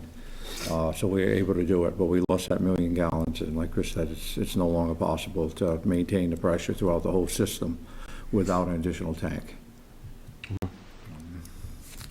And then the 2.5, as Manny was saying, we are looking at the pipe on West Street.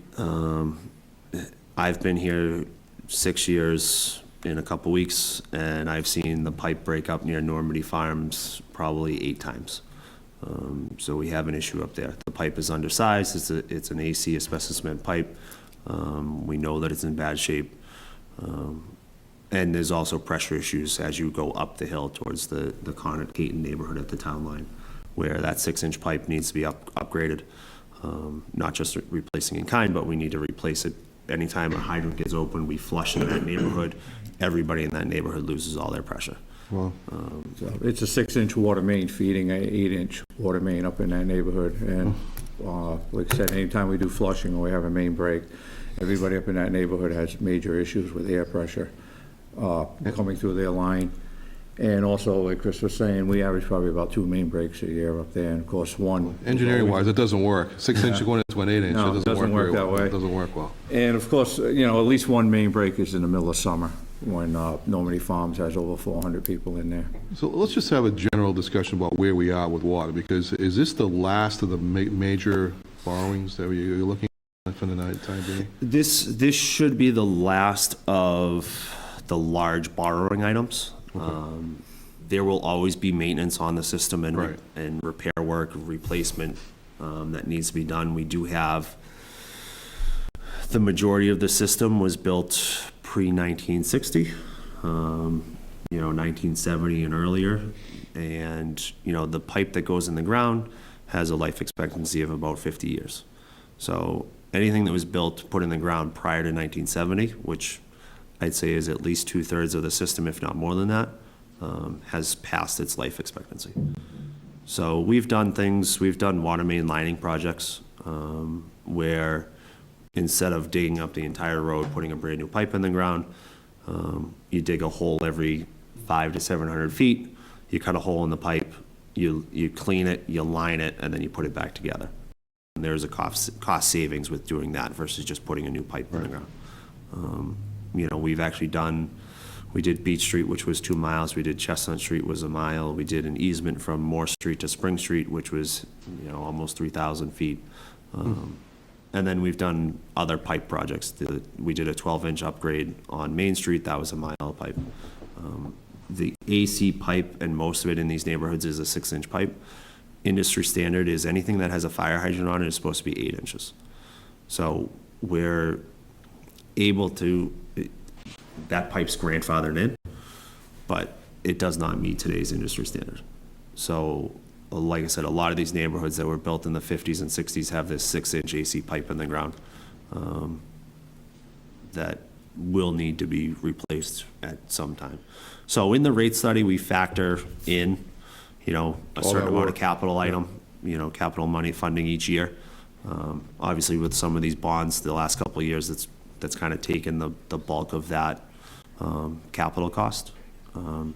But wells, as they're, you know, as they get older, you know, we're going to do the maintenance on them, but they'll need capital work somewhere down the road. The pipe in the ground, like I said, has a life expectancy. So, you know, there's always going to be water main work that needs to be done. I think as far as these large items, we're finishing our 3rd treatment plant now. That'll take care of treatment in town. You know. With that being said, does it make sense to put the $400,000 for the vehicle storage and office building into this bond issuance? It could. Not that I'd like to do that, but. I'm sure George can answer this. And I was going to guess, I asked the same question, because right now, with the environment we're in from a bonding perspective, it's unfortunate we couldn't, you know, advance this and take the 7 million into what we just did on a bonding. But you know, we bonded at about 1.9%. S&P, we did tell them that this one was coming. So in part of their thinking on our AAA rating, they know it's there. But I would fully encourage, because a $7 million bond is a very small bond. Yeah. If there is anything else that we're looking at doing, A, to take the rate, but B, it's going to cost you, what's the number? What did we just pay in bonding for this last one? 1.9, I mean, the yield, I mean, so it's. No, but what was our bonding? What's our cost to bond it? What's to pull the documents together? To put the documents, I think it's up around 50, 60,000, but it's built into the bond anyway. So it's going to cost you that no matter what. Right. Yeah, in doing this, so. But it just takes all the future pressure. Right. Yeah. Off of the ratepayer to do the capital. Well, It's a and not only capital that, but well, we had estimated that cost was going to be about 3.5%, and we came in at 1.9. So our cost of money on we're this driving is so that down. low, from an interest point of view, that it's almost like you're doing an operating budget type of scenario. So I would strongly recommend, if there is anything in any department, that it would be lumped together, and do that with this low interest rate environment and save the town money for a long run, but also address some of these issues that might be a problem for us in the next couple of years. Thanks, Bill. So I was actually going to mention that, you know, we really should be looking at that as an issue right now, because it's so cheap to borrow money right now. The cost of money is so cheap. You know, we'd be foolish not to do that. But let's be very specific. When you guys vote this, remember, we want to be very specific on this one, so we don't run into that problem we had the last time about, we want to make sure we move it along to the selectmen. Oh, absolutely. We approve No, it, that's you know, right. the whole 9 yards. There has so to be that we we have to be very specific in how we do that, Yeah, so we don't, so- you know, because the bonding issues can be very Nitpicky. very nitpicky, needless to say. So, I mean, there is one more thing that, you know, isn't laid out here, it's not in our operating, but if, you know, if we're looking at adding things in to bulk up that $7 million, you know, we do have the Route 1 tank that does need to go under asset management. How much is that? Well, again, so it's a 15-year contract with them. The first 5 years are front-loaded to close to $400,000 a year, because that needs a full rehab. Yeah. So we're looking at, the price that we've been given is the first 5 years would be $400,000 a year. Talking about like 2 million or something to that effect. Yeah, I think we're just shy of $2 million for the duration of the contract. So even if we put it in like that, and then, just as long, you can be higher, and then we can come back and cut it down and Right. say it's only this. It's Right. So, Yeah, that's a big issue we're having right now. As we take these, we only have 2 water storage tanks. As we take them offline to do the asset management as far as rehab on them. Rehabilitation. Right, we don't have the storage, and the main thing is we have to maintain the pressure, and we also have to maintain the pressure for fire flow. Right, understood. So we don't have the redundancy to have, be able to take them offline whenever we need to have work done on them. It's a real tough. So instead of looking at a $7 million bond issue, would you be looking at 9 or 10? well, he's saying 2 more million, right, on top of it, plus 400,000, so call it, it's a 9.5. And it's something that I then need to factor into the rate study to see what that does for. I know, because you that did say you were 6% trying to rate. keep I mean, the we're trying 9 to hold down. at that 6. Again, going from 7 to 9 probably doesn't impact that rate. But the other drastically. side of that, though, is that, did you factor in the fact, the result that just came in with the cheaper cost of borrowing for the last project? I did send that information to the consultant. I haven't seen that back yet. Because that's almost like a credit towards the next time you borrow.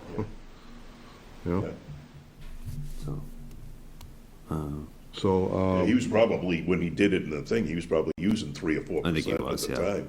Yeah. So that's gonna be, that's big going in to its take own that right. number down, obviously. So that's about, cut it in half. The 9.5 would probably cost you close to what the 7 would cost. Right, Exactly. And it takes 2.5 off the table for future Right. issues. For future consideration. So what's the best way to deal with that in terms of this board's action?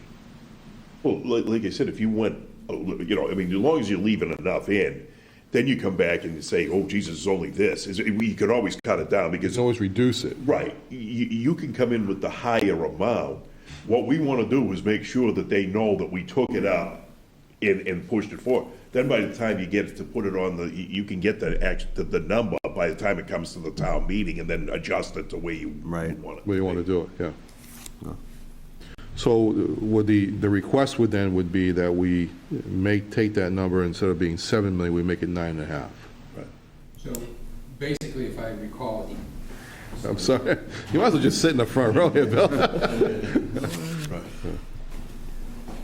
So basically, if I remember what the issues with the S&P and stuff was, as far as the bonding, you should be taking up potentially that $2 million refurbishing, instead of doing it as a 5-year payout plan, do it as in this current CIP cycle, add it in now, so that you as a CIP board are voting on the $2 million for the water rehab of that tower. Correct. The 400,000 Yes. for the facility storage side of things, And and the the $7 million original for the water improvements right now. So then the Board of Selectmen would then have to do a similar type of vote, and then town meeting. Those are the 3 different votes that the S&P, Yes.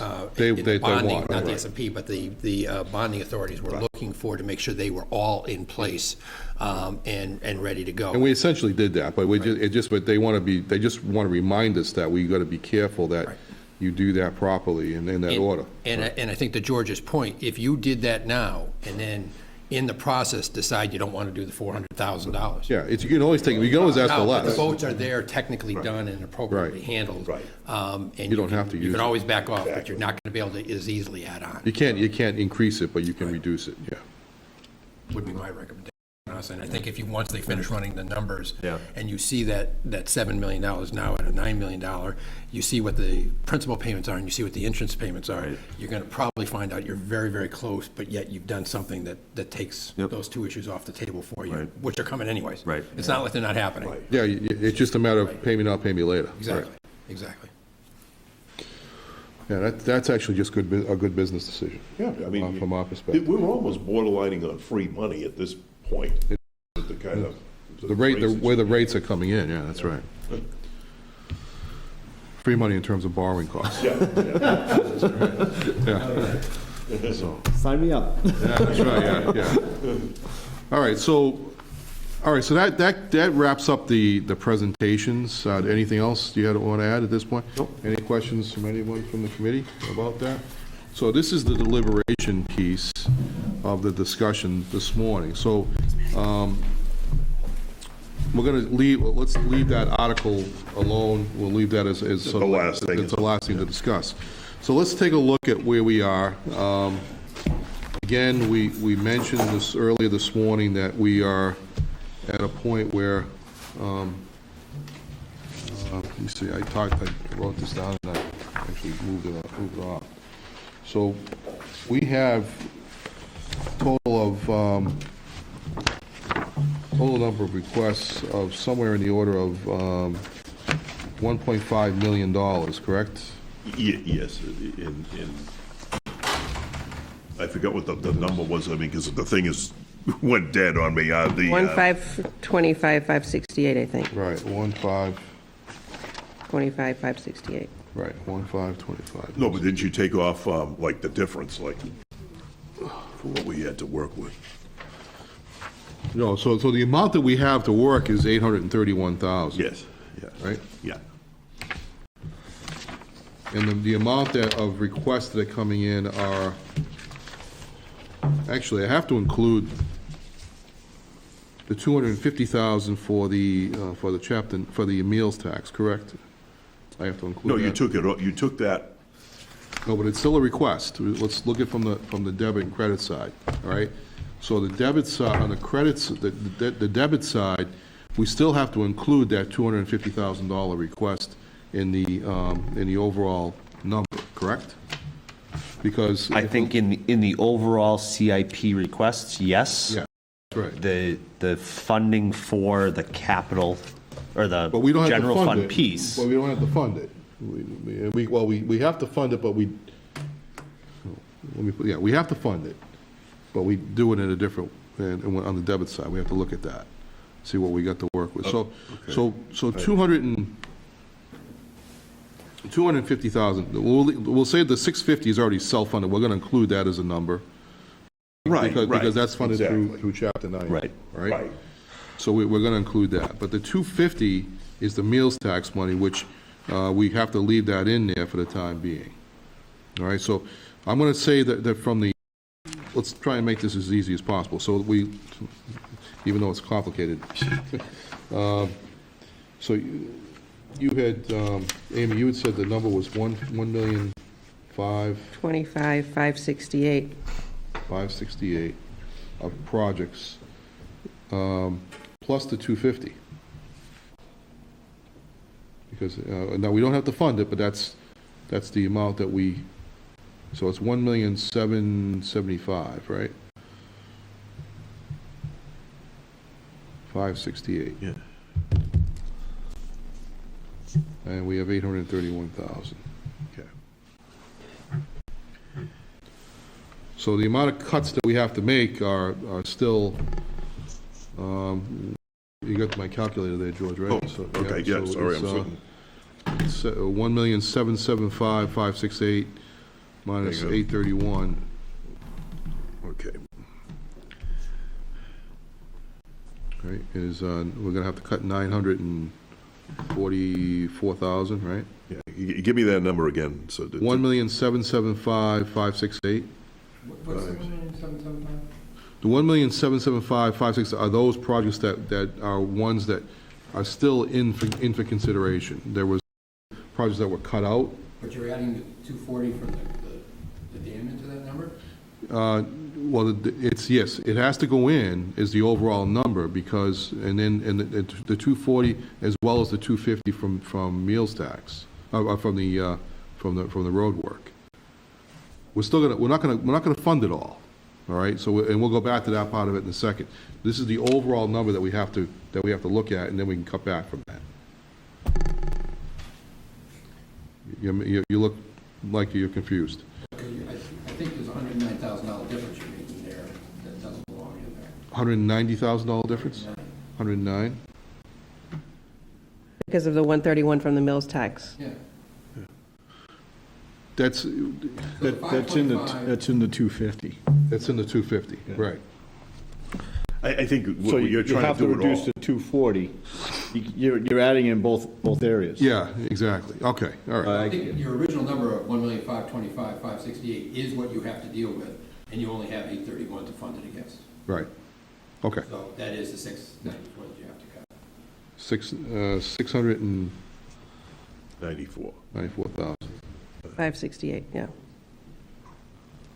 All right, so let's go through them and tell me what's the best way to do this? How do you want to proceed from here?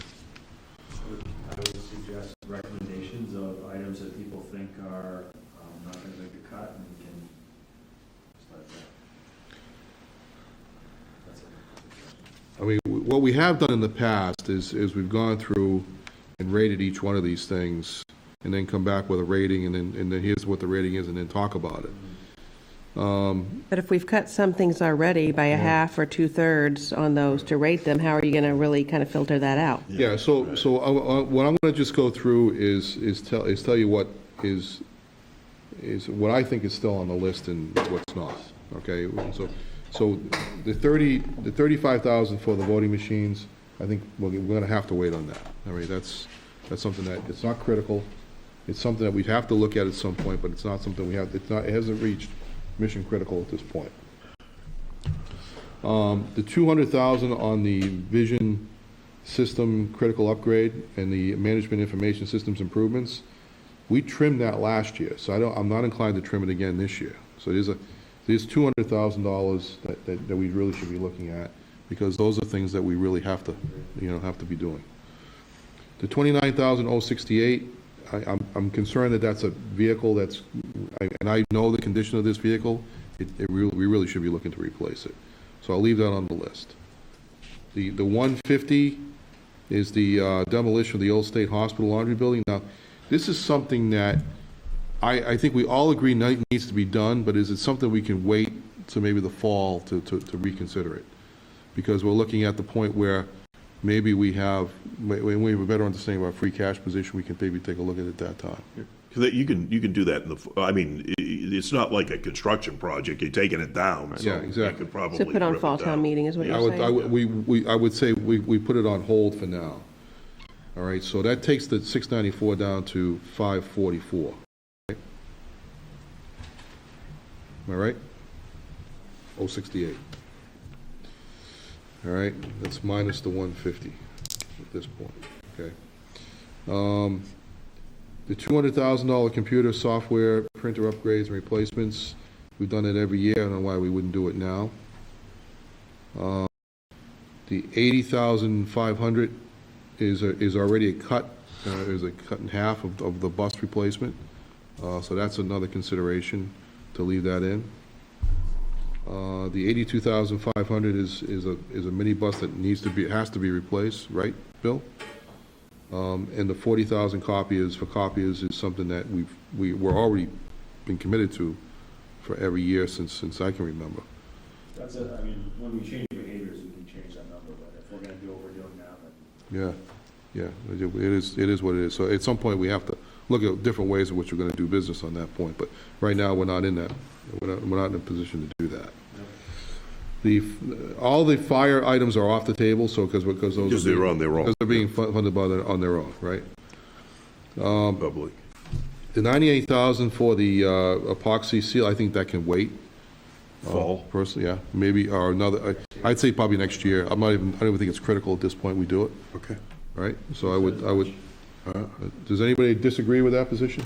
All right, so we'll leave, And I think Tony's budget could potentially do the pack, yes, agreed. just to make sure it's affordable. Yeah, that's not a safety issue, right, that's not a safety issue, agreed. All right, so we'll take that one off. So that takes it down to, so that's out. The rebuild of the West Street Dam, we have to do that, right? Right.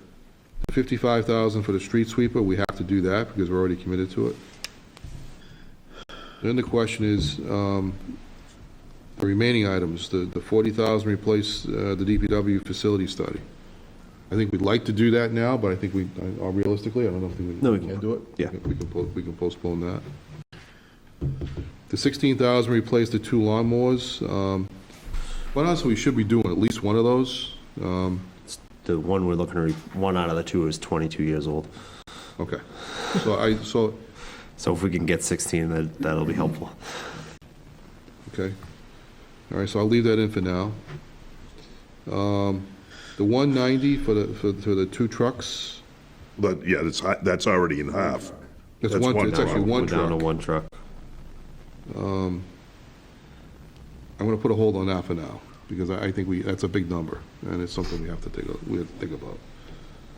Replacing the 1 ton, the 5, with the 2 slide-in sanders, if we can do the 30,000, I think that would be really helpful to do that, so I'll leave that in for now. The upgrade of the coal planer, and you already took those off. That's off. The radios are off. And the radios are off. The 40,000 for the fuel pumps. I mean, it's sort of a critical operational thing. We really should be looking at that. I mean, so I'll leave that in for now and see what we can do with that. And So the other 2 are off. Those last 2 are off. last 2 are off. So if we take a look at that number, George, what is that number really now? So since we took off the 40,000 for the study, Okay, so let's see, so it's really down to 5. what do you mean just the public works or? Just public works. Just the public works, okay, Strictly so, public. hang on a minute. It's 2, so I would just say 240, Should be 381. 381. So it's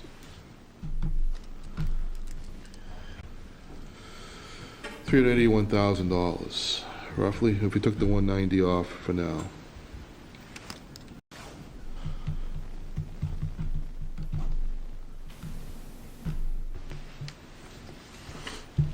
yeah, you killed that, and then 30K more. 381, yeah. All right, so 381, we've got, up above, we've got,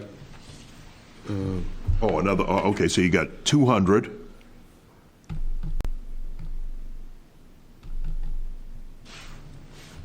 You've got 29,068. You've got just the one, 402,500. okay. 402,500, which was the school items, Yeah, that's okay, all right, 402. What about the, and 381 for public works. okay, so now you're down to 1 million in, 1,125,68.00. Say it again, 1 million, 0,125,68. excuse me, 1,012,568. okay. And so we've got, right now, we still have 831,000 available, right?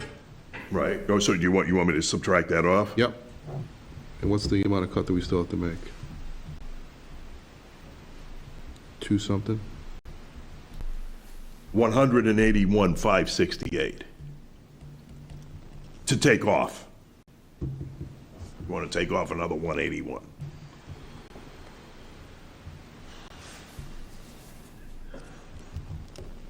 So, the 181,568, so let's take a look at this, what we might be looking at in the fall, which would be 181,568, plus another 150,000 for the building, building. Yeah. And the bus, right? The extra bus, yeah. 80,500, right? Yeah. What does that add up to be, George? Okay, so 181, 150. 568. Yeah, 181, 568 plus 150. 50 plus, and then what was the other bus was 80,500? 80,500. $412,068 for the fall. 068. Yeah, well, 412,068. So let's call it $413,000. Yeah.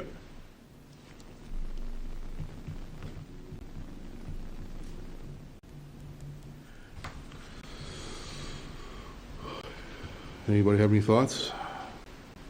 So out of the 1,012,568, we still have to cut 181,568. Is there anything else that wouldn't be so critical that another 4 or 5 months would knock it away? Can I just ask a question on the 381, which is under the Highway Department? That's including the 240 instead of the 109 because of the meals tax. Should we be including 240 or just No, including the 109? We would include the full amount, but it's that you're talking about a funding issue. So essentially, we're using the funding from the meals tax to pay for that. And we're just not going to fund the 250 on the other page. So does that need to be included, though, in that? Yeah, that's part of the. That's part of the funding piece. 831 that he's talking about. Yeah, It is that's included in part of that, the okay, 830, yeah. okay. Yeah, because we only have $700,000. When we started, yeah. So we still have to cut the 181,568, so anybody have any thoughts about that? The only thing that gets to that is the buses. You gotta do buses, you gotta keep one of them in there, right? At least. How long does it take to get a bus, Bill? We won't get them until early fall. Yeah. But if you didn't do it until fall, how long would it take then? We wouldn't get it until probably. Spring. So, Just saying, that's all that's left. The buses. Just the problem. well, can you wait on the IT stuff? From a timing standpoint? That's an interesting thought. I mean, what do you think about that? You don't wanna wait? Most of our school stuff is done during the summertime. No, I'm not saying your school stuff. I'm saying town on the town side. So on the town side, we really can't wait on like the vision rate, because we need to have that in place for the tax, for tax evaluations for April. Yeah. What about the What, other, 150? the 150 for the improvements? I mean, the other problem is the other components have been waiting since last year. So the other upgrades are we're already a year behind on. Well, I think we're looking at deferring that, making that final determination until we get a clarity on free cash. The only question, oh, sorry. I mean, so I guess the problem is a lot of the upgrades that we're talking about have very, they're specifically related to things that we use to conduct business, that we rely on, that are mission critical. And in today's environment, right, we're constantly under attack in terms of data security. Yeah. Just recently, I think it was WBZ did a report on cities and towns and schools that had been victim to cyber attacks and had to pay ransomware. These systems, there's a larger amount of risk, related to not upgrading an email system, right? And Yep. then having I potential get it. issues that cost the town and expose the town to additional expenses, whether it's lost business continuity or something worse. Yeah, I'm on board with that perspective, frankly, candidly, I guess. I mean, I'll just throw, and we've already gone over, and it's really for you guys to make up, but I mean, what if we even split the difference and said we take another 100, then put back 3.4 for the free cash? You leave 3.4 in the free cash position? I mean, that's up to you guys. I'm just saying it might get you another 100 grand or something and go from there. Because, I mean, it looks like unless you deferred like a whole bunch of small ones, like Seth just said, the only way you're going to be able to do it, the only thing big enough would be getting rid of the the one school bus there and, Two. yeah, Passenger and the mini. Yeah. And all that then- really is left here. That's really that you can make any kind of thing to, so I mean, it's like, you know, But guys, Operationally, one, the DOT has already said, that the registry has already said it's not coming on, back on for fall. that's what I mean, yeah. Bill, all we're saying is there's nothing left other than this technology Right. and school buses, that's all we Right. have here. That can be done, one of the two, unless we go with more money from the free cash.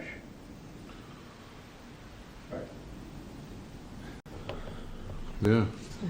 Yeah, we can't, I don't, I'm looking at these items that are left, I don't think we can really defer on any of them. That's what I'm saying, I mean, you don't have it, what he's saying, there's no other place to go, and if you can't cut those two I'm not big ones, recommending, I'm just. that's what I mean. Yeah, yeah, realistically, Right. it's not, I don't even know that's really an option. Right. I don't see how we can trim those. Yeah.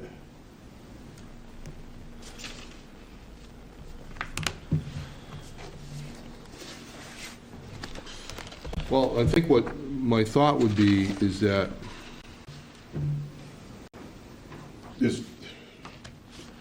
There's maybe one other thought, and I mean, the chief ain't here, and I don't, what if we offset the budget with another 100 from the, there's no real basis for that, though. well, I mean, you're putting it into you're putting it up against his budget. Yeah. I mean, it's there, I mean, I kind of don't want to do that without the chief here, but I mean, Yeah. I'm saying if you did that, that would I'm not- give you another 100, and you're That gets not, to Yeah. that gets to, George, what I was saying earlier, that we're talking about an ambulance of 250, like it's a plus to the town. The town is gonna spend 250 on an ambulance, yet we have 181 shortfall here, and we're saying this is over here, this is over here, but it's, and I know there's Yeah. logistics around that, but that's what I was getting at, is what he's suggesting is, it's all one town budget, and if we could do something with, I don't know how you do it. Let me ask you, are we, how firm are we with respect to, I mean, this, we require a vote of the assessors. How firm are we with the overlay surplus? well, they did it the other night, they've made the vote. They took a vote, okay. They took the vote, and that's where this money is coming from. So it's, $1 million. 1 million exactly, Right, yeah. okay. And I mean, that was sort of tight, but they went with it. Okay. Sort of tight, and there's still left of $1 Yeah. million in the. Yeah. And they're gonna be recharged again next year, Yes. so, all right.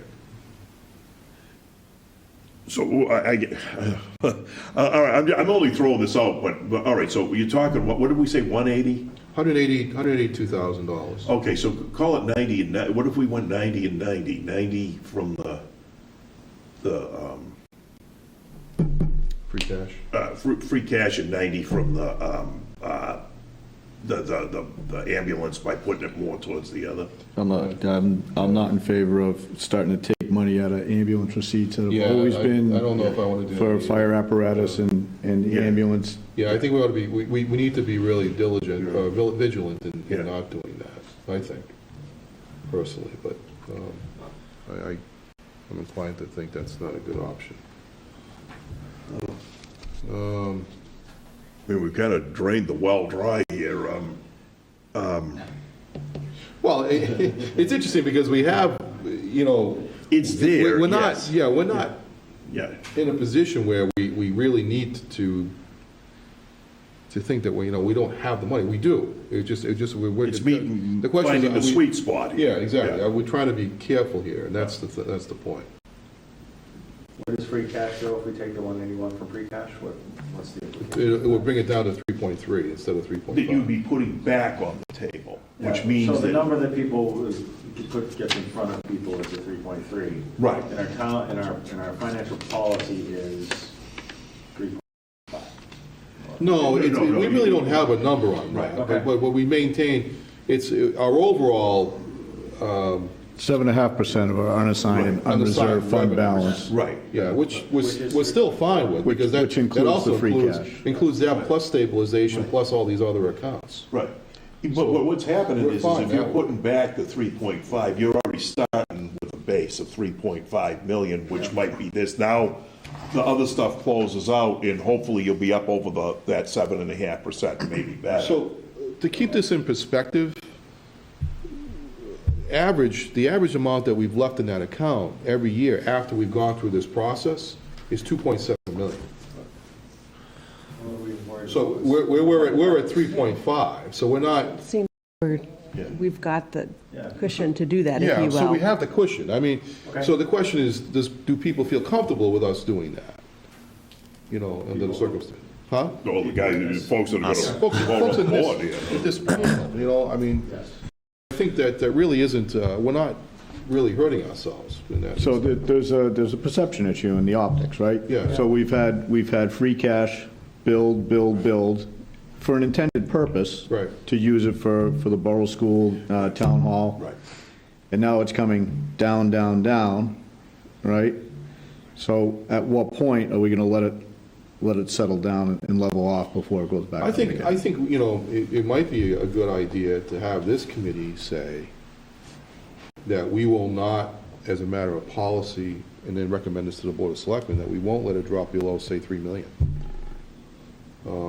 As a matter of practice, because I think there's no set position to take on that, but if you leave it at that position, and we could always look at it again going forward, that we won't let it go below that certain amount. So that's a second, Policy decision. it is, but we already have the 7.5% Yeah, on operating, so that's a second artificial yeah. level that, Do we need to do that? yeah, Is there any- At some point, we're gonna overly restrict us. it could create a new perception Yeah. issue by going to Is- 2.9 or something, so, It looks like Bill has a thought here. With the so- bonding, Can sir, we check the math, because Yeah. we're just doing it on the computer. I'm a little nervous Right. it's not working out the way you think it is. Oh, so we might be ahead here, okay. But behind. Oh, really? Okay. Yeah, let's just check it. is there any, excuse me, is there any, with the bonding savings, with having the 1.9, is there a savings there that impacts any of this? Yeah, we actually considered that. That's already built in, and that's why we're where we are at the moment. So can you go down your list and just call out what you're, Okay. what you're keeping in the current? All right, so what we're keeping in is $200,000. This is, that's for all the IT on the town side, including assessing and IT, and management information systems. 29,068. 29,068.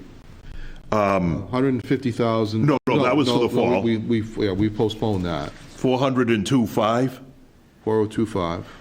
So that's the, The Just, can you do the actual item that you keep? oh, okay, so it was the computer.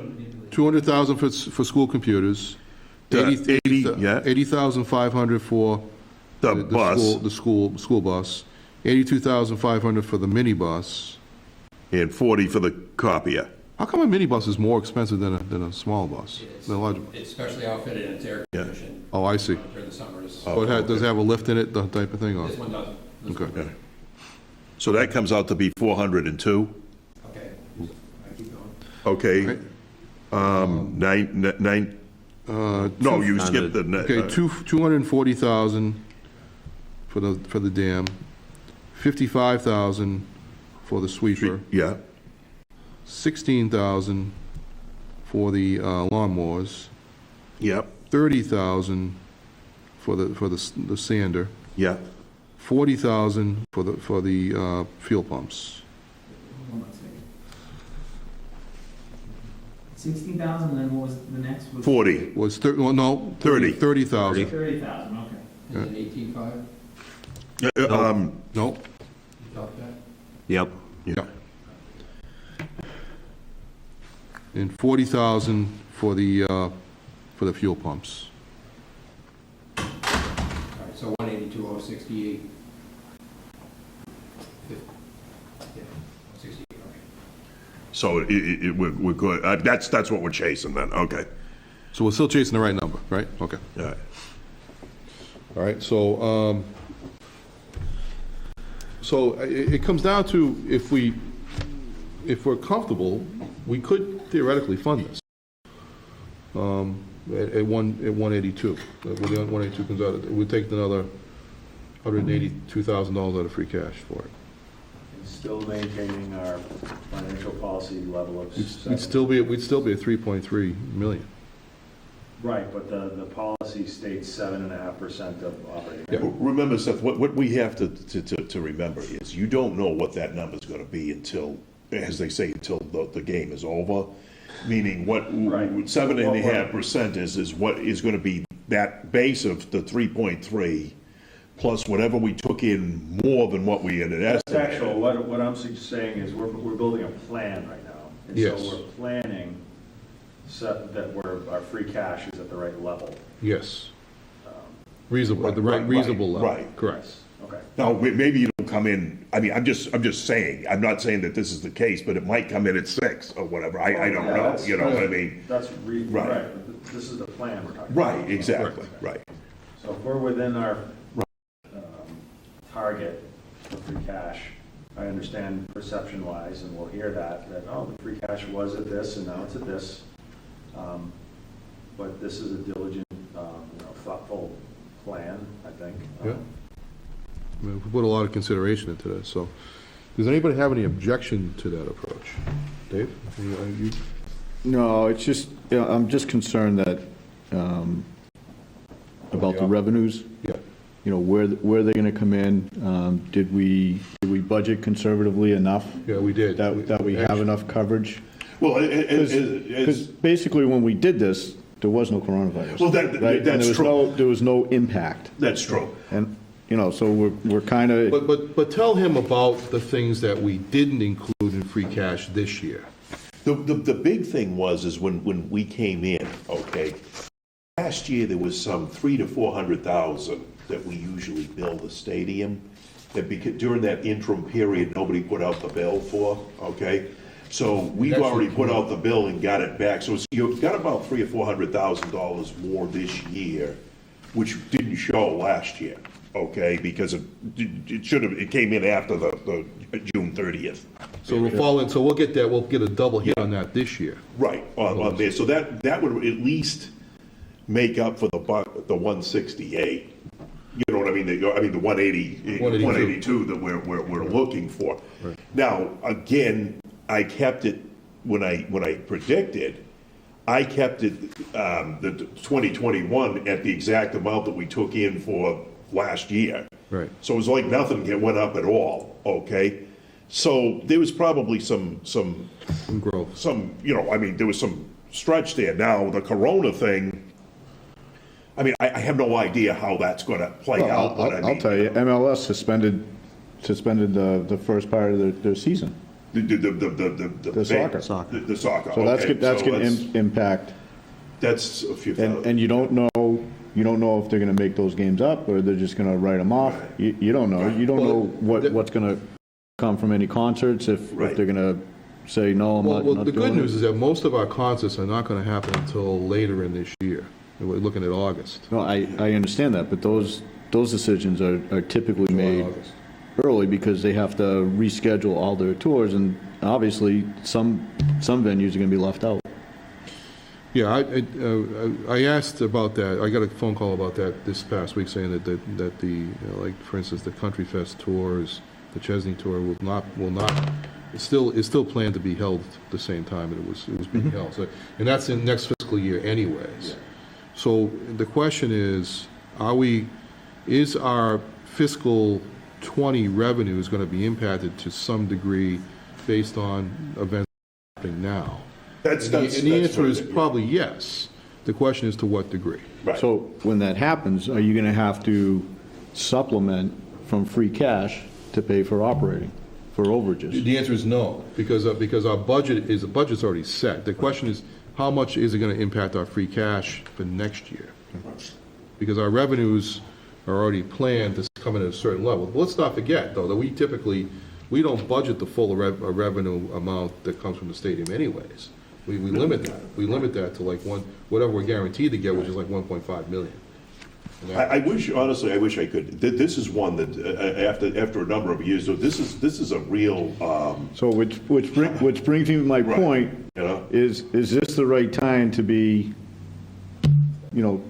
pushing the limits on the free cash. Not that we're pushing the limits, I mean, there's obviously money there. But I guess the point that I was driving at was that we had spent, we came in at, say, we're gonna be over anyways, our estimate that came in this year, based on the way the revenue came in this year. So we're gonna have some built-in, buffer there. Yeah. So I guess to your point, Dave, though, one of the questions is, how much have we typically spent from free cash to do the CIP? I think this is considerably lower than that. It is. Oh, it is. I mean, we've spent $13 million over the last 10 years out of free cash Right. for CIP. No, So even with this amount, we're only gonna spend out of free cash, if we bump it to $180,000, we're only gonna spend, $400,000 out of free cash. No, 890. No, because, $400,000 is, $500,000 is coming from overlay surplus. So we're gonna spend only $400,000 total. I brought my 10-year analysis, just in case that came up. But take a look at that, and you'll see that what did we spend, what we spent on free cash last year? 621. 621. So we're gonna spend. 19 was $1,000,008, 18 was 4.4, 17 was 3.2, 16 was 3.8, so, I mean, yeah. We're spending a lot lower this year in taking that position. So we're looking at this as only. But then about again, our $400,000. free cash balances were much higher. Because we transferred that money into stabilization. Just so you About $4 can million pay to up front pay on for the school. the new. So that's an artificial Right. consideration under that. I think we also need to think about what it does if we push it off, if we don't fund Right. the things that we have listed and, grabbing an extra 180,000 out of free cash. If we don't do that this year, that's just going to push everything else down the road. For next year. I think to So Dave's point, if we use it, what does that leave for? 3.3. 3.3 to put, on the table. So that brings us back to FY '17. FY '17, we had 3.4. Yeah. I think to Dave's point, it's not so much that I think that we're going to cut ourselves off at the knees. There's a visual perception, and I think, people will, see, they went and spent all the money, which isn't the case. It was artificially high with the plan in mind to fund this, which brought it down when you actually did it. But the next year you'll be, looking online or something or reading it in the paper that, somehow we blew the whole wad out on the thing, and that's not the case, But I think what's probably the key point here is that we've actually considered all these factors. Right. in this whole consideration, but. Right.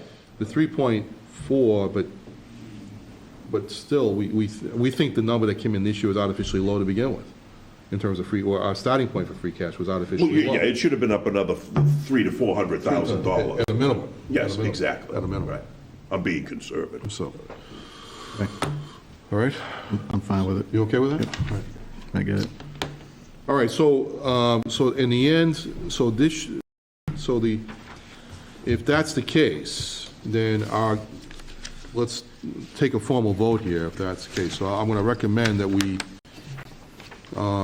take votes to include, we'll go one by one, and take a final vote on the whole thing. $200,000 for the total information systems, Okay, good. $29,068 for the replacement Good. of the truck. Yeah. We're going to hold on all the municipal, we should approve the town common electrical upgrades, noting that the funding is going to come from Schmidt. Schneider Electric. Yeah. Schneider Electric, okay? So that should be approved, and note, and we have a separate funding for that, so it can be included in the process. We approved $200,000 for the computer software printer upgrades for the schools.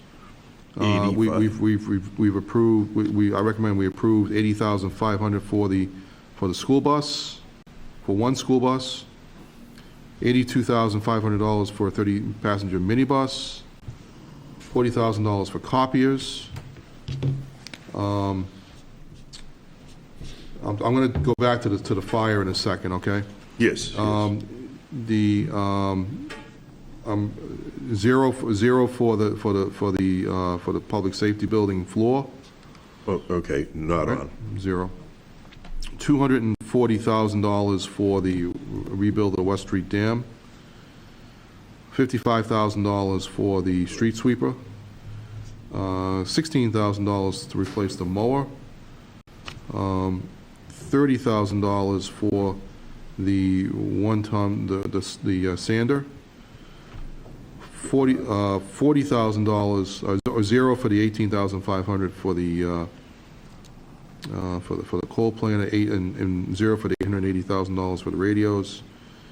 And going back to the, we're going to wait on the $380,000 for the buses, for the two trucks. The upgrade of the fuel pumps, $40,000. I recommend for funding. Yeah. And at the, George, you have that total for me? Does anybody have a total? Do you have a Should total? be $1,013,068. 1 million. Oh, 68.00, okay. 068. Change $500 or so from. Yeah, there was a discrepancy on the school. Okay. On the school bus. So the 80, you had The 80. school's 403 versus the 402, 500. Yeah, 403, yeah, there you go. All right.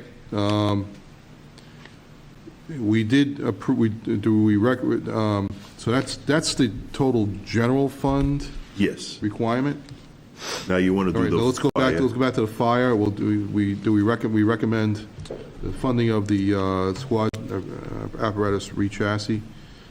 Just on that, if Yeah. we're making it official, that's general fund plus the meals tax. One, yes, Of the the one, 131. Yeah, just so, with the hell so so that's. Say general fund, but the meals tax is. Is So 131. let's take that separately then. Yeah. So 1,013,068 is the official amount that to be funded Right. by the general fund. Do I have a No, motion? but it's not. And meals tax. If you want to add and meals tax. And meals tax, correct. Okay, So do I have a motion to approve that? I'll make that motion. All right, motion? Do I have a I'll second. All right. All those in favor say aye. Aye. Okay. All right, so let's go back to the fire. Fire squad apparatus re-chassis rehabilitation, $229,500.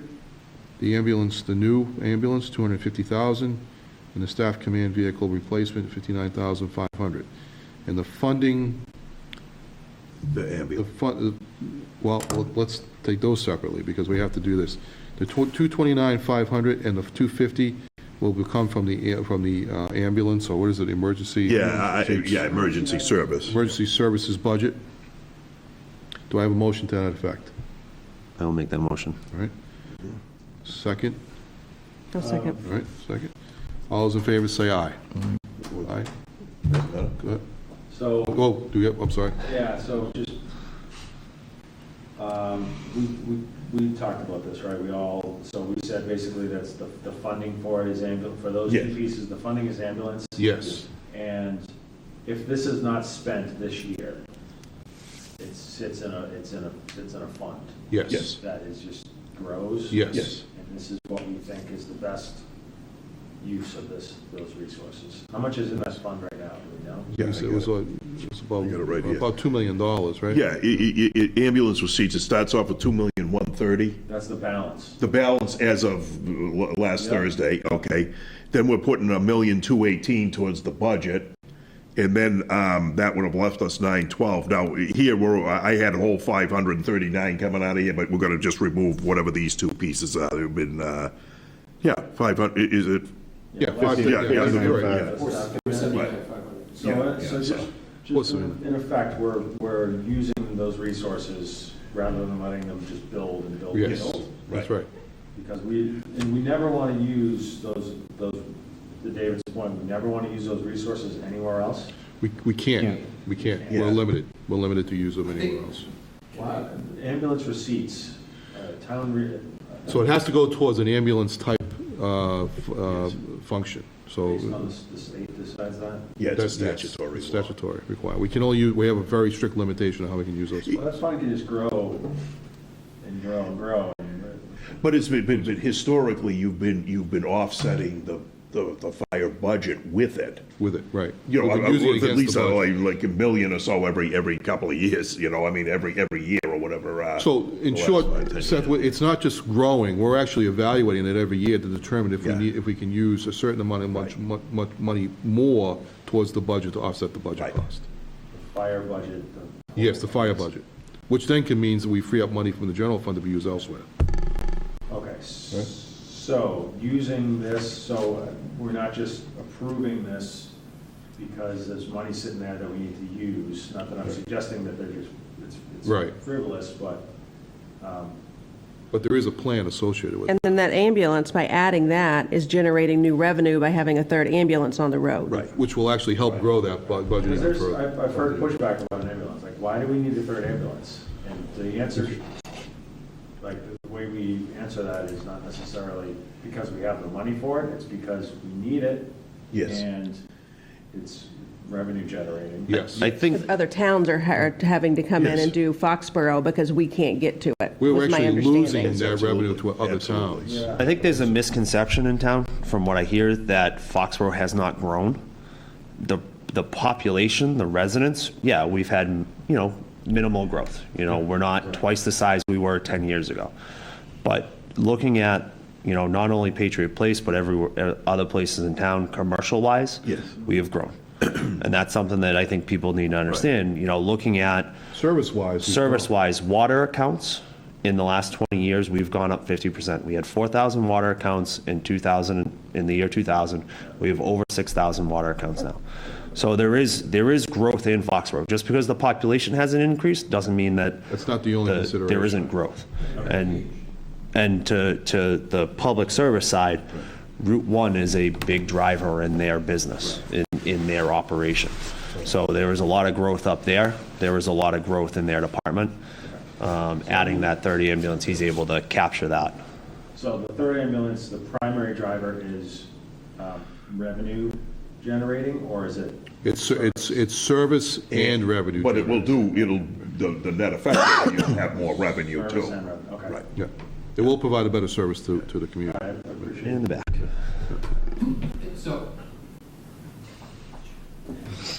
So Seth, I would say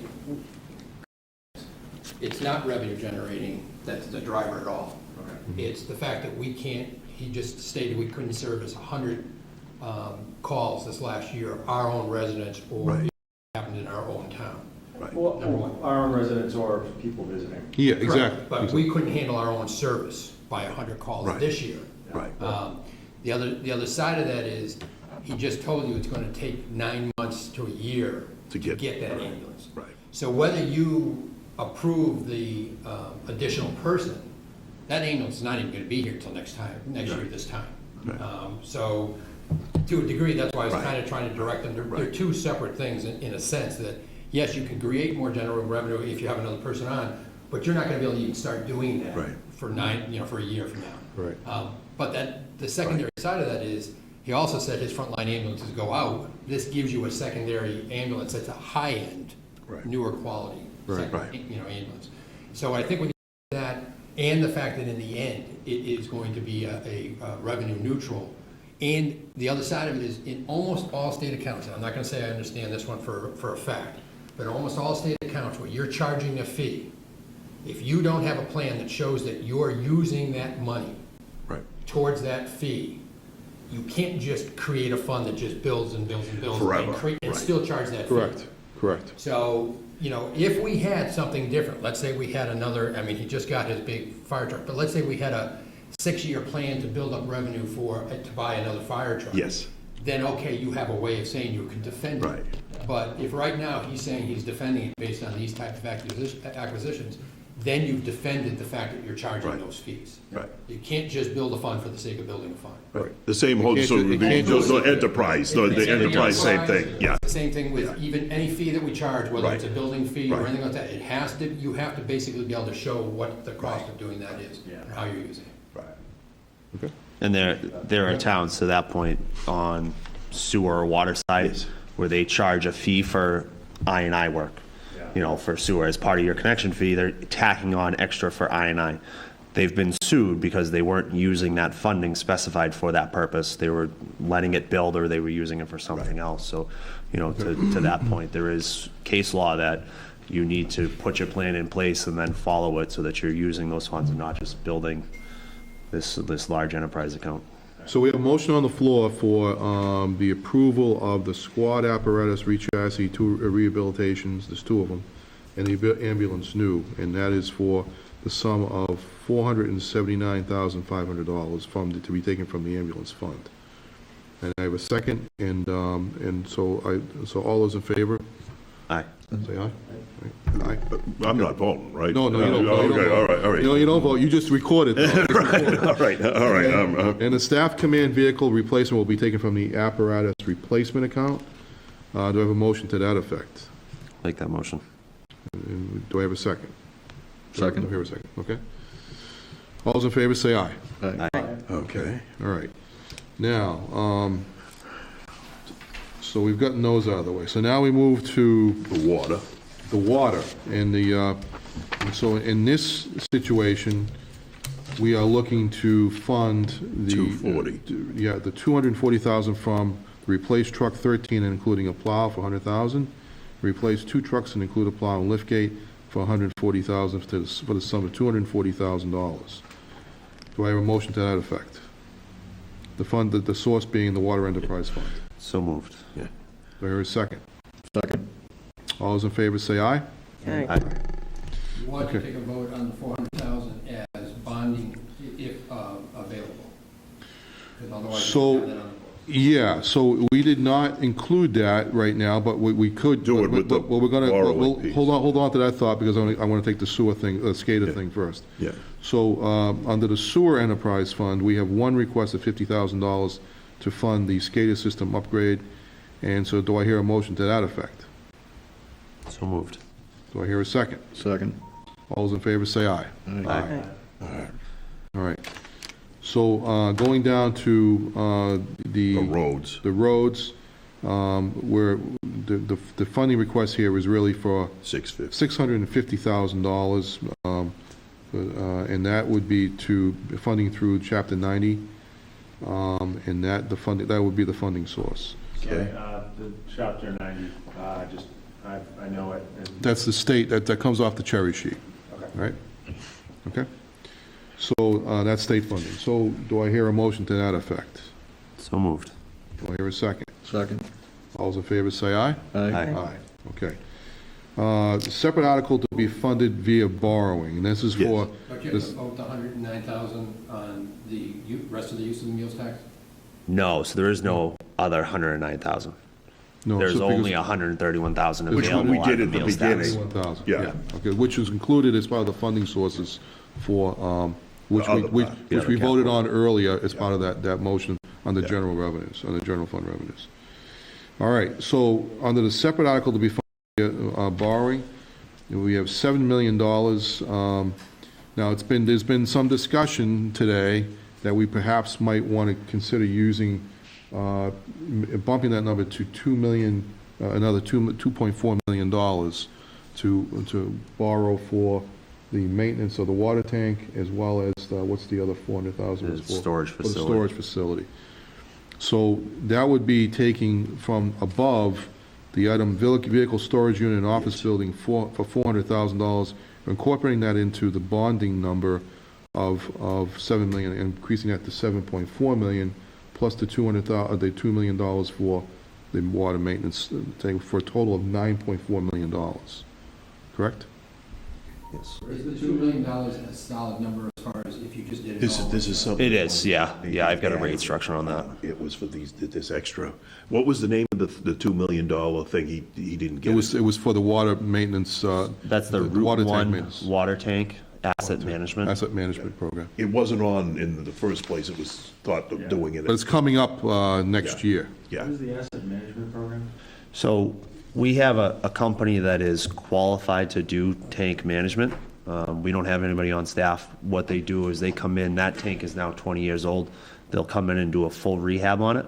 So they'll sandblast the entire tank, strip all the paint down inside and out, repair any rust, steel, work that needs to be done, repaint both the inside and outside. So, and then they own, in essence, they own maintenance on that for 15 years, potentially up to 20 if we extend their contract out. So any graffiti that shows up, they take care of it. Any paint defects come up, they take care of that. We look to drain it every 5 years so they can chemically treat the inside of the tank, do any maintenance work inside and out. And then at the end of the 15-year contract, they do another full rehab. So it could be, if it's depending on the condition, it could be just a pressure wash and a repaint. It could be a full strip down and recoat. So that's somebody who's qualified and has the resources to do that, is responsible for that work. And when was that gonna be presented? Or Next this year. wasn't in the CIP? So that was something, we have the Hill Street tank and the reuse tank. Those are expenses that we have in our operating budget. What happens is they do a 5-year, the first 5 years is front-loaded for that initial rehab. And then the rate goes down to $35,000, $40,000 a year for the remainder of the 10 years. What is, let's say we did 7 or we did 9.4, what is the duration of the borrow? It's a 20-year borrow. 20? Typically. 20-year borrow. I would strongly recommend that you vote each of the 3 items Yes, independently. yes. as a bonded item, Right. just in case anybody challenges any of the 3. Yes. You've got it cleanly individually Yes. separated. So in reality, we'd have 4 then.